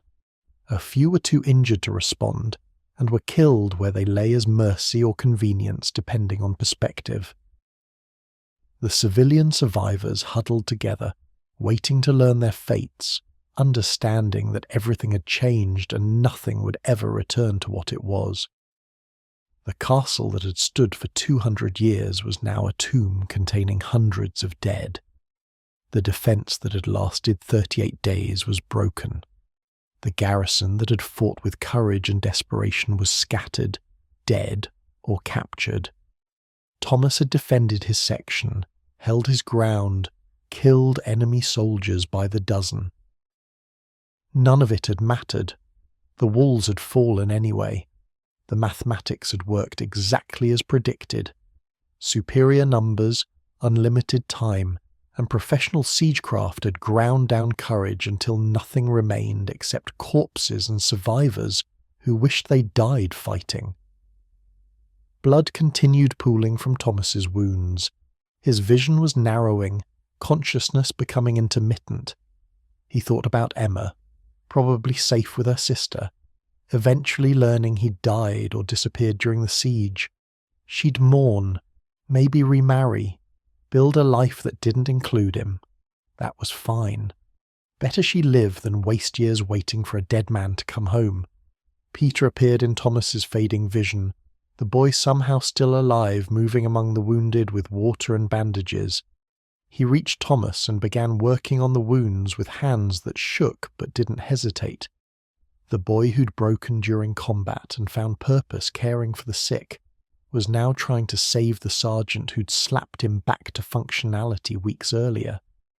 There was symmetry in that, or irony, or just the random chaos of survival where the expected died and the unlikely lived. Thomas felt bandages being wrapped, pressure being applied, heard Peter's voice saying something about holding on. The words were meaningless. Whether he lived or died depended on factors beyond anyone's control.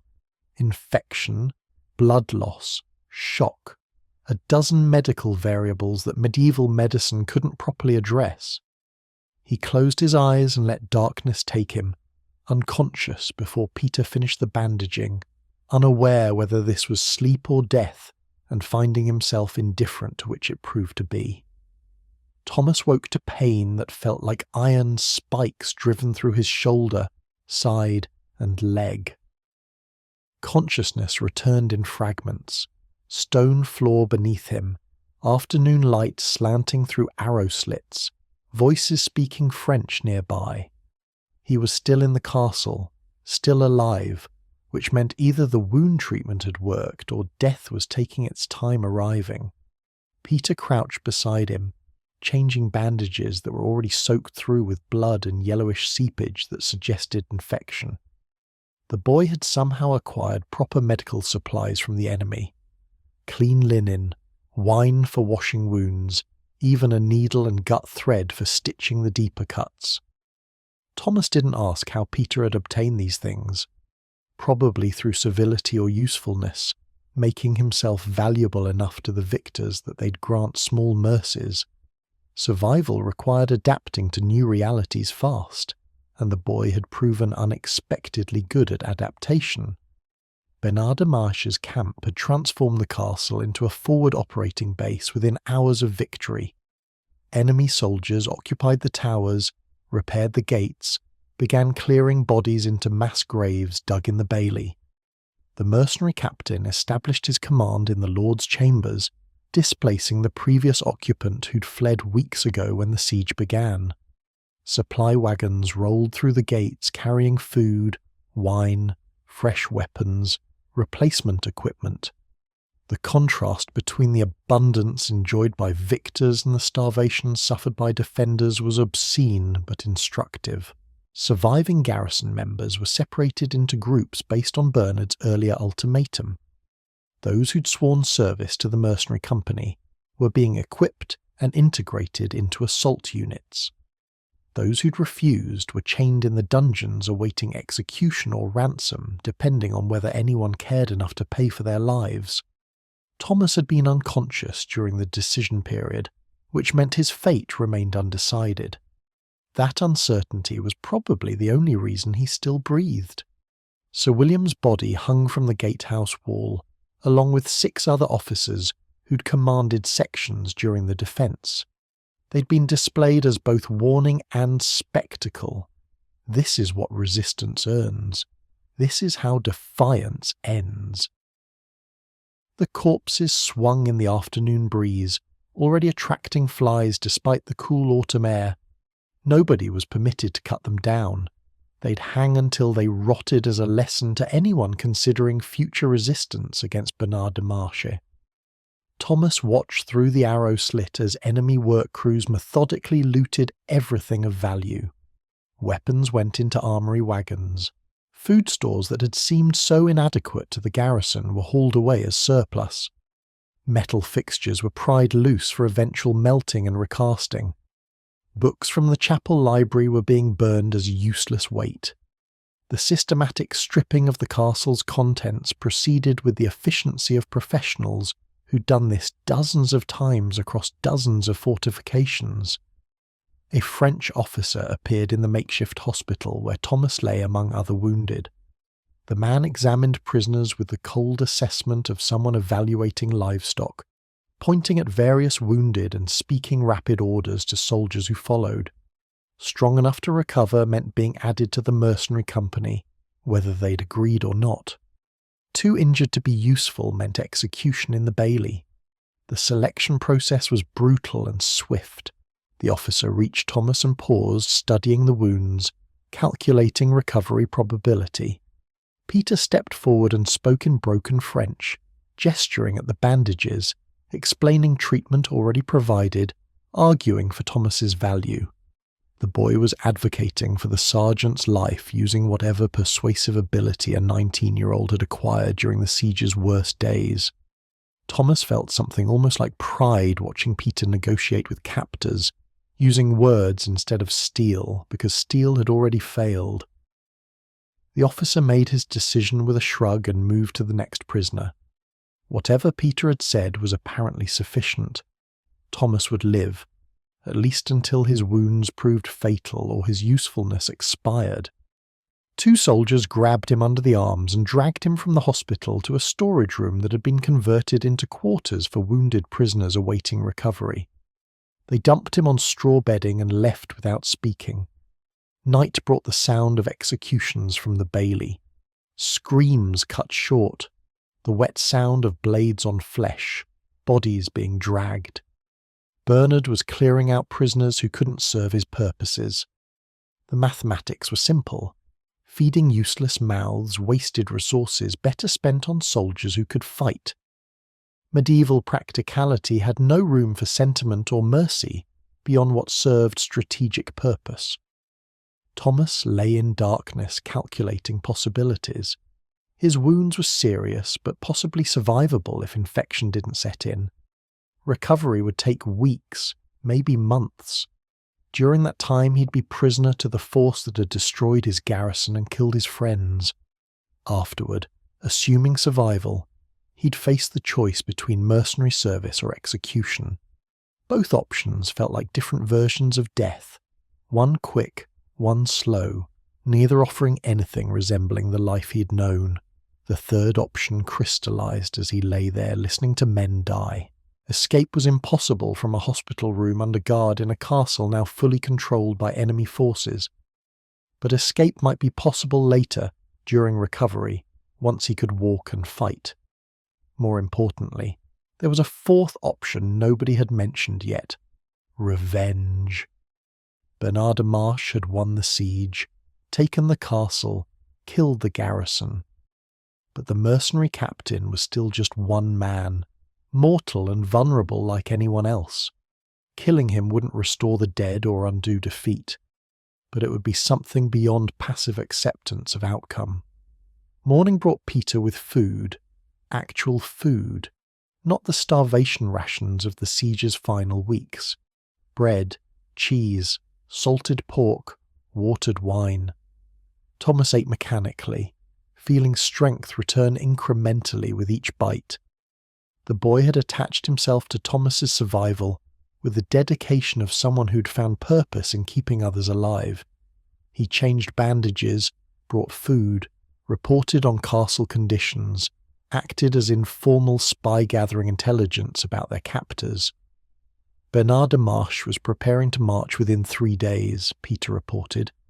The mercenary company had been contracted for multiple objectives, and the castle was just one. They'd leave a garrison to hold the position, maybe 50 soldiers, while the main force moved to their next target. Wounded prisoners who could travel would march with the company. Those who couldn't would be left behind in the dungeon until ransoms were arranged, or patients expired and they were executed.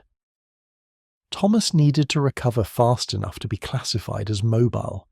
Staying behind meant eventual execution when ransoms failed to materialize. He had no wealthy relatives or lord willing to pay for a common sergeant's release. Marching with the company meant opportunity. More soldiers, more chaos, more chances for escape or revenge or both. The decision was obvious even if the path wasn't clear. He forced himself upright despite pain that made vision blur. The shoulder wound protested with sharp agony. The side wound sent fire through his ribs. The leg wound threatened to buckle when he put weight on it. He managed 3 steps before collapsing, sweat pouring down his face, breathing ragged. Peter caught him before he hit the floor, eased him back onto the straw bedding, looked at him with understanding that needed no words. Recovery became Thomas's singular focus over the next 48 hours. He forced himself to stand every few hours, building strength through incremental torture. Walk to the wall, back to the bed, repeat. The wound screamed protest. Infection made the shoulder hot and swollen. Fever came and went in waves that left him shaking and disoriented. Peter brought willow bark tea that helped with fever, changed bandages twice daily, sewed the shoulder wound closed when it started pulling apart from movement. Other wounded prisoners weren't so fortunate. 2 died from infected wounds during the first night. 3 more were executed in the bailey when they couldn't stand during the morning inspection. The selection process was relentless. Demonstrate usefulness or die. Thomas made himself stand during inspection despite agony, forcing his expression neutral, projecting capability he barely possessed. The inspecting officer marked him as mobile, which meant marching with the company rather than staying for execution. The mercenary force assembled in the bailey on the 3rd day. Maybe 700 soldiers prepared to march, organised into companies by weapon type and experience. Supply wagons were loaded with loot from the castle. Prisoners who'd sworn service were equipped and integrated into assault units. Thomas counted 8 men from the original garrison now wearing mercenary colours, survival having proven stronger than loyalty. He felt nothing about their choice except recognition that everyone made calculations based on staying alive. Thomas was chained to 12 other wounded prisoners in a coffle that would travel with the baggage train. The chains allowed enough movement for walking but prevented running or fighting effectively. Guards surrounded them, professional soldiers alert to any escape attempt. The arrangement was standard procedure for transporting prisoners, minimize risk while maintaining mobility. Breaking free would require more than individual effort. The march began at dawn with Bernard de Marche at the column's head, banner displayed, the image of successful military contractor leading his profitable enterprise to the next engagement. The mercenary captain never looked back at the castle he'd spent 38 days capturing. It was already irrelevant. Just another fortification taken, another success added to his reputation. The siege that had consumed the garrison's entire existence was merely routine business to the professionals who conducted it. Thomas limped along in the prisoner coffle, each step sending pain through his leg wound. The shoulder had started seeping again, fresh blood staining the bandages. His side felt like knives were twisting with each breath. But he kept moving because stopping meant being cut from the chain and killed on the roadside. March or die. Simple arithmetic. The mercenary column moved with practiced efficiency, covering 10 miles the first day despite the wounded and supply wagons. They camped at nightfall in a farmer's field, confiscating livestock and food stores without payment or apology. Prisoners were chained to wagon wheels and given minimal rations, enough to maintain strength for marching, not enough to rebuild from injury. Thomas ate what he was given and watched the camp's layout, memorizing guard positions, noting patrol patterns, calculating possibilities. Peter appeared after dark, having somehow manoeuvred assignment to the baggage train. The boy brought extra food stolen from somewhere, helped change Thomas's bandages, reported intelligence gathered through day. Bernard de Marche's next target was a fortified manor 20 miles west, smaller than the castle but reportedly wealthy. The assault would probably happen within a week. During the attack, security on prisoners would necessarily diminish as guards were needed elsewhere. Thomas listened and planned. An opportunity would come, either during the next assault or somewhere along the march. He'd need to be strong enough to act when it arrived. The wounds needed to heal faster, infection needed to break, strength needed to return. His body was failing to cooperate with the timeline necessity demanded, but he'd force it to function anyway because the alternative was accepting defeat as permanent condition. The fever spiked on the second day of marching, making Thomas delirious and barely able to walk. Guards dragged him along when he stumbled, the chain around his wrist preventing complete collapse. Other prisoners in the coffle helped support him, understanding that anyone who fell would be executed and they'd be forced to march with a corpse chained among them until the next halt. Communal survival created temporary bonds. Peter convinced a guard that Thomas needed the camp physician's attention, trading something, information, service, Thomas didn't know what, for medical intervention. The physician was a gruff German who examined the shoulder wound, declared it badly infected, and lanced the abscess that had formed. Pus poured out in a quantity that would have been horrifying if Thomas had been fully conscious. The physician packed the wound with honey and moss, wrapped it fresh, and gave Peter instructions for continued treatment. The intervention probably saved Thomas's life, though whether that was mercy or just preserving valuable prisoner property was unclear. Recovery began on the third day when the fever finally broke.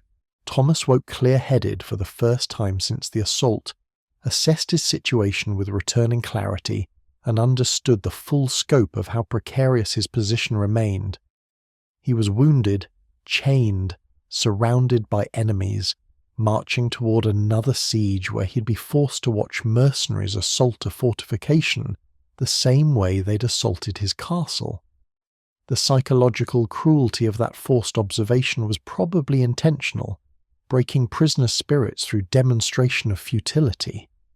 But watching the next assault might also provide the intelligence needed for escape. Siege preparations required organizing supplies, positioning equipment, establishing camps. Chaos was inherent to those operations. Chaos created opportunities. Thomas began actively observing rather than enduring, noting how the mercenary company operated, where vulnerabilities existed, which routines might be exploited.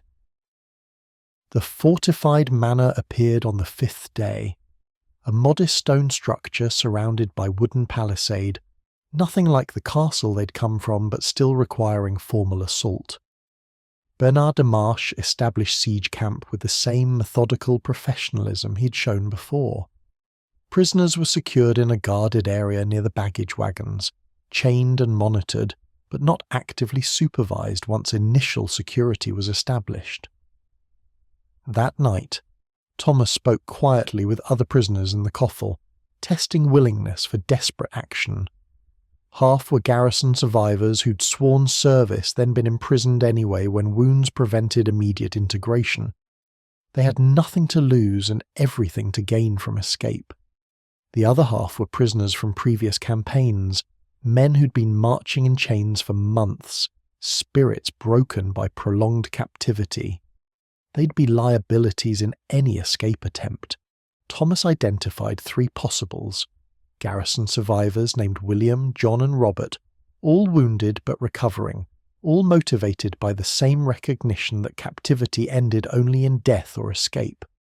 Together, 4 men might overcome guards during the chaos of an assault, might reach the forest before pursuit organized, might survive long enough to disappear into the countryside where mercenary forces wouldn't waste time hunting escaped prisoners of minimal value.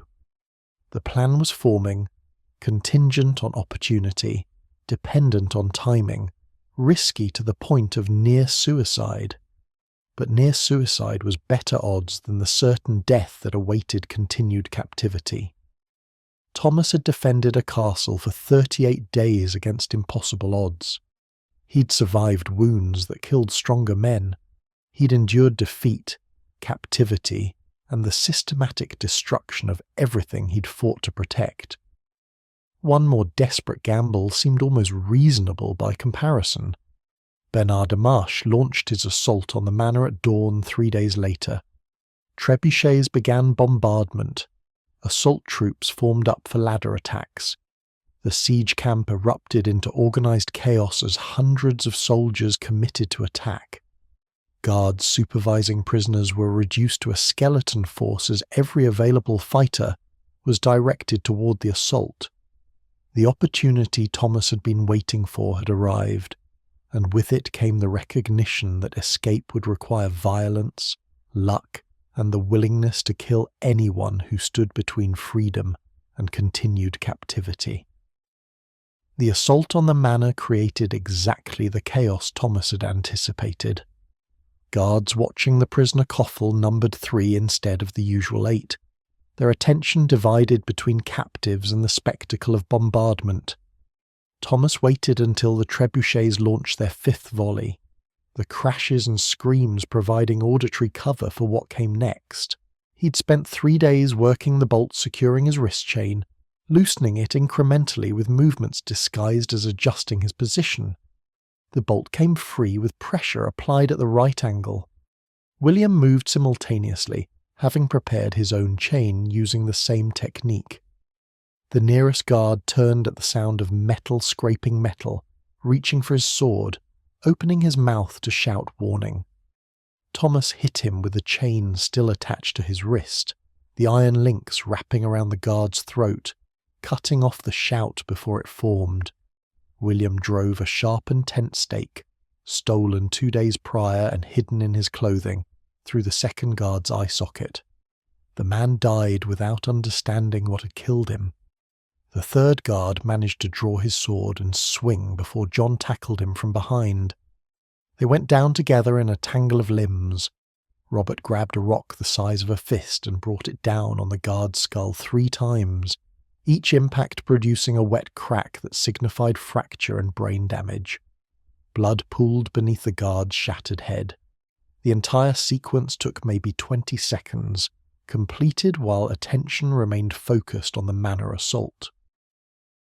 Thomas stripped the first guard's body, taking sword, knife, and the keys to the prisoner chains. He freed William, John, and Robert in rapid succession, while they armed themselves from the other dead guards. 4 other prisoners in the coffle begged to be freed, promises of cooperation spilling from their mouths. Thomas ignored them. More escapees meant more visibility, more noise, less chance of reaching the forest before discovery. He took the spare keys and threw them into nearby bushes, where the remaining prisoners might eventually find them, or might not. They moved toward the forest at a controlled run, not sprinting because wounded men couldn't sprint without collapsing, but moving fast enough to cover ground. Thomas's legs screamed protest with each step. The shoulder wound opened again, blood soaking through the bandages. He ignored both because pain was irrelevant compared to the distance between current position and tree cover. Behind them, the assault continued with crashes and shouts that masked the sounds of escape. Peter appeared from behind a supply wagon, startling all 4 escapees into defensive postures. The boy had somehow noticed the escape in progress and followed rather than raising alarm. He carried a pack loaded with supplies: bread, dried meat, water skins, bandages. Thomas met the boy's eyes and saw determination that transcended the fear any rational person would feel, abandoning the only security available. Peter had made his choice the same way Thomas had. Anything was better than captivity's slow death. 5 escapees instead of 4 changed the mathematics, but Thomas accepted it because Peter had proven useful repeatedly. They reached the forest edge and plunged into undergrowth thick enough to conceal movement from casual observation. Behind them, the assault on the manor reached crescendo. The wooden palisade burning, defenders screaming, attackers pouring through gaps. The chaos would last hours before anyone noticed missing prisoners, and even then pursuit would be low priority compared to securing the newly captured position. Thomas led them deeper into the forest, following a stream to mask their trail. The classic escape technique worked if you moved fast enough to get ahead of tracking dogs, and smart enough to avoid leaving obvious signs. They walked in the water for nearly a mile before emerging on rocky ground that wouldn't hold footprints. The entire group moved with the desperate silence of those understanding that noise meant recapture, and recapture meant death. By midday, they'd put 5 miles between themselves and the siege camp. Thomas called a halt in a dense thicket where exhaustion finally overwhelmed adrenaline. His wounds had reopened during the flight, blood loss making him lightheaded. William had torn stitches in his gut wound and was leaking blood through his clothing. John's arm wound showed bone where rough movement had split the healing tissue. Robert was in best condition with only a leg injury that didn't prevent mobility. Peter began immediate triage with the supplies he'd stolen, working on the worst wounds first. They needed distance more than rest, but moving in current condition risked collapse. Thomas made the calculation: 4 hours of rest and wound treatment versus pushing forward until someone dropped and became liability. He chose rest, posting Robert as sentry, while Peter worked on wounds and the others lay still conserving strength. The forest sounds became their warning system. Birds going silent meant humans approaching. Sudden animal movement suggested disturbance elsewhere. Night fell with no sign of pursuit. Either the escape hadn't been discovered yet, or Bernard Marsh had decided 5 wounded prisoners weren't worth the effort of hunting through hostile territory. Thomas suspected the latter. The mercenary captain was pragmatic about resource allocation, and sending soldiers on uncertain manhunts wasted time better spent consolidating the manor capture and preparing for the next contract. They ate sparingly from Peter's stolen supplies, calculating how long the food would last versus how far they needed to travel before reaching friendly territory. The border was roughly 30 miles northwest, which meant 3 days of hard marching for healthy men, or 6 days for wounded escapees trying to avoid patrols. The food would last maybe 4 days with strict rationing. After that, they'd need to forage, beg, or steal, all of which increased visibility and risk. Thomas knew where they needed to go, even if the others didn't yet. Emma's sister lived 25 miles north, close enough to reach, far enough from the siege that mercenary forces hadn't ranged that direction. The house would offer shelter, food, and information about what had happened during the month he'd been defending walls, then marching in chains. More importantly, Emma would be there, and the need to see her had become almost physical during weeks of captivity. They moved at first light, following deer trails and abandoned roads, avoiding any path that showed recent human traffic.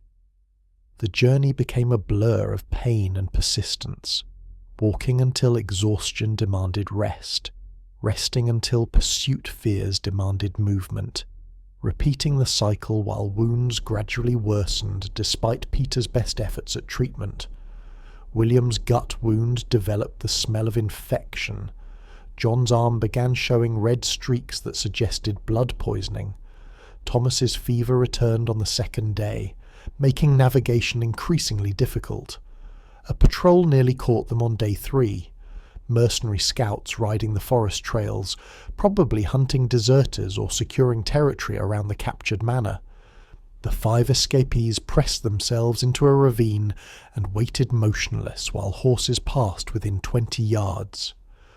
One rider paused directly above their position, his mount sniffing the air, sensing something wrong. Thomas gripped his stolen sword, ready to attack if discovered, knowing that fighting mounted soldiers while wounded would end badly, but accepting that option over recapture. The rider moved on after an eternity compressed into 90 seconds. They remained hidden another hour before emerging, then moved with renewed urgency because scouts meant patrols meant the area wasn't as empty as hoped. The forest eventually gave way to farmland, which meant exposure but also proximity to the sister's house. Thomas recognized landmarks from previous visits. A distinctive oak split by lightning, a stream with a peculiar bend, the hill that marked 3 miles from destination. They approached the house at dusk, cautious because any structure might shelter enemy forces. Robert scouted ahead while the others waited in concealment. He returned, reporting the house occupied but showing no signs of military presence. Smoke from cooking fires, chickens in the yard, normal domestic activity. They approached openly rather than sneaking, because sneaking made you look like threats, while walking directly suggested legitimate purpose. Emma was drawing water from the well when Thomas emerged from the tree line. She didn't recognize him immediately. The month had changed him. Wounds and starvation and captivity transforming the man she'd kissed goodbye into something gaunt and damaged. Then recognition hit and the bucket fell from her hands, water splashing across the yard as she ran toward him with a cry that contained relief and horror equally mixed. The reunion was brief and practical, because sentiment was luxury when wounded men needed immediate care. Emma's sister, a capable woman named Margaret who'd raised 6 children and buried 2, took charge with the efficiency of someone accustomed to crisis.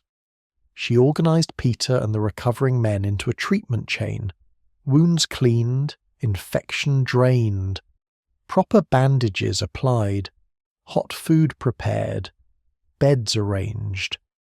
Her questions about what happened were minimal, because the wounds and condition told most of the story. Thomas spent 2 days unconscious with fever, while his body fought infection that had been worsening during the escape. When consciousness returned, Emma was sitting beside him with the patience of someone who'd been maintaining vigil for unknown duration.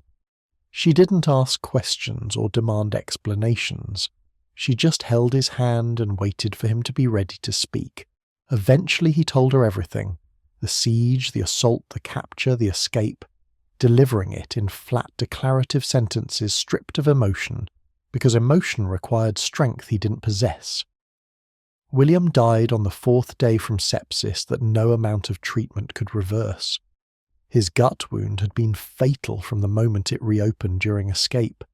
The infection just took time to finish what violence had started. They buried him in Margaret's garden because there was nowhere else and no time for proper Christian burial.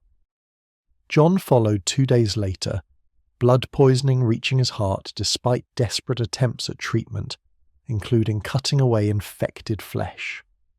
Robert survived but lost the leg below the knee when gangrene set in, and amputation became the only alternative to death. Peter stayed with the group, having nowhere else to go and no desire to return to whatever life he had left before the siege. The boy had found purpose in keeping people alive, and Margaret needed help managing her farm while housing refugees. The arrangement benefited everyone involved, so it became permanent without formal discussion. Sometimes survival created families from necessity when blood relations failed to provide. Thomas recovered slowly, the wounds healing into scars that would ache in cold weather and remind him permanently of the siege's cost. The shoulder never regained full range of motion. The leg left him with a permanent limp. The side wound healed cleanest, but occasionally caused stabbing pain when he breathed too deeply.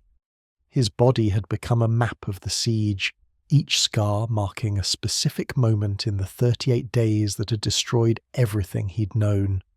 News reached them weeks later through travelling merchants and refugees. Bernard de Marche had moved south after taking the manor, pursuing other contracts, leaving garrison forces to hold his captured positions. The castle Thomas had defended was now a mercenary outpost, its walls repaired, its purpose transformed from defending borders to projecting mercenary power. The garrison he'd commanded was scattered, some dead, some captured, some escaped, none returning to previous service because that life had ended when the walls fell. Winter came early that year, snow falling in November and staying through March. Thomas spent the cold months recovering and working Margaret's farm within his physical limitations. He couldn't fight anymore. The wounds prevented the speed and strength required for professional soldiering.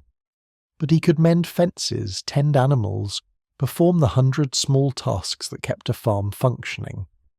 The work was different from what he'd known, but not unwelcome. There was peace in repetitive labour, in tasks that ended when completed rather than extending indefinitely toward impossible victory. Emma was pregnant by spring, though whether the child had been conceived before the siege or after his return was unclear and irrelevant. Life continued regardless of wars and sieges and fallen castles. The child would be born into a world no more peaceful than the one Thomas had fought to defend, but perhaps slightly different because he had held walls long enough for some people to escape, including the woman now carrying his child.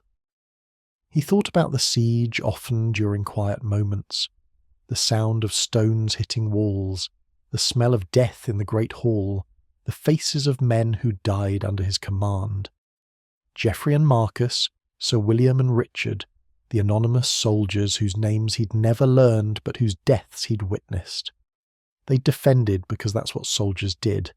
They died because defence ultimately failed against superior numbers and unlimited time. The mathematics had been clear from the beginning, but they'd fought anyway because the alternative was surrender without resistance. On the anniversary of the siege's start, Thomas walked to a hilltop that offered views across the countryside toward where the castle stood. He couldn't see it from this distance, but he knew the direction and imagined the walls still standing, still serving purpose even under new ownership. Castles outlasted the men who defended them. That was their nature. Stone endured while flesh failed. Emma found him there as sunset painted the sky in colours that reminded him of fire, orange and red and the deep purple of smoke at dusk. She asked what he was thinking about. He told her the truth. He was remembering dead friends and wondering if holding 38 days had mattered when defeat came anyway. She had no answer because there wasn't one. Some questions existed without resolution. They walked back to the farmhouse together, his limp pronounced after standing too long, her pregnancy making movement awkward. Behind them, the sun finished setting and darkness claimed the landscape. Somewhere in that darkness, the castle stood with new soldiers on its walls, preparing for the next siege or the next war or whatever came next. The cycle continued because that's what cycles did. Castles were built, defended, and eventually fell. New castles were built to replace them. Soldiers died defending positions that would ultimately be lost. It had always been this way. Thomas understood siege warfare completely now. Not just the tactics and techniques, but the fundamental truth underlying all of it. Defending a medieval castle meant accepting that victory was temporary and defeat was certain. The only variable was how long you could hold, how many enemies you could kill, and whether the time you bought mattered to anyone who survived. His 38 days had mattered to Emma, to Margaret, to Peter, to the civilians who'd escaped before the siege closed around the castle. That would have to be enough. He never picked up a sword again. The scars were sufficient reminder of what he'd been and what he'd survived. The farm work was different but honest. Producing food instead of corpses, building something instead of defending what would eventually fall. Some nights he woke from dreams of bombardment, the sound of stones hitting walls echoing in his memory. Emma would wake with him, and they'd sit together until the dreams faded, and morning came with its ordinary demands. The child was born in summer, a daughter with Emma's eyes, and a powerful scream that suggested strength inherited from somewhere. They named her Margaret after the woman who'd sheltered refugees and asked no questions. The baby knew nothing of sieges or battlements or the cost of holding walls against impossible odds. She would grow up in a world still full of wars but perhaps slightly removed from their immediate horror. Thomas held his daughter and thought about all the fathers who'd died during the siege, soldiers and civilians both, men who'd fought to protect children they'd never see again. He'd been luckier than most and more unlucky than some. The mathematics of survival didn't account for fairness or justice. You lived or you died based on factors often beyond control. All you could do was hold your position as long as possible and hope it mattered to someone. Years later, travelling merchants brought news that Bernard de Marche had died during a siege in France. killed by a stone from a trebuchet he'd been inspecting. The irony was sharp. The master of siege warfare destroyed by the weapon he'd used to take dozens of castles. Thomas felt nothing about the death except mild satisfaction that the universe occasionally balanced accounts. The mercenary captain had been good at his profession, and his profession had eventually killed him. That was the way of things. The castle changed hands twice more over the following decade, taken and retaken by forces loyal to different lords pursuing different wars. Thomas heard about these events through second-hand reports and felt increasingly distant from the reality of walls and sieges and the men who died defending or attacking them. That life belonged to someone else now, a younger man who'd believed stone walls meant something more permanent than the temporary obstacles they actually represented. He taught his daughter to read using books Margaret had saved from better times. He taught her to recognize edible plants and dangerous animals. He taught her that walls eventually fall, and the only safety comes from being able to move when danger approaches. These lessons were born from experience purchased at cost of hundreds of lives, distilled into simple wisdom a child could understand and hopefully apply when her own crises arrived. The scars ached on cold days and when rain approached. The shoulder locked up in winter, requiring Emma to help him dress. The leg made walking long distances painful enough that he avoided unnecessary travel. His body had become a permanent record of 38 days spent defending walls that fell anyway, protecting people who mostly died, fighting for a cause that dissolved the moment the siege tower's drawbridge dropped onto the battlements. But some nights, when the wind blew from the direction of the castle, he thought he could hear the sound of stones hitting walls, the deep boom of impact, the crack of breaking stone, the constant rhythm of bombardment that had been the soundtrack to a month of his life. The sound was probably imagination, or wind in the trees, or some natural phenomenon his mind interpreted through the lens of trauma, but he heard it regardless, a reminder that some things never truly ended even when they stopped happening. Thomas lived to see his daughter marry and give him grandchildren. He lived to see wars continue and castles fall, and the endless cycle of defence and defeat repeat across the landscape. He lived long enough to understand that the siege he'd survived wasn't particularly special or unique, just one of thousands that had happened and would continue happening as long as there were walls to defend and soldiers willing to stand on them. On his last day, fever from some mundane infection rather than dramatic wound, he dreamed of the eastern wall where he'd commanded his section. In the dream, Geoffrey was alive and complaining about his arthritis.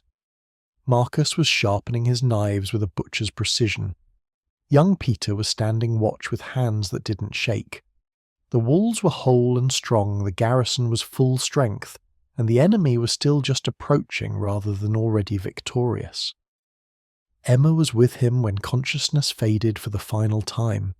She held his hand the same way she'd held it during the fever after his escape, patient and present, asking nothing except that he keep breathing as long as he could.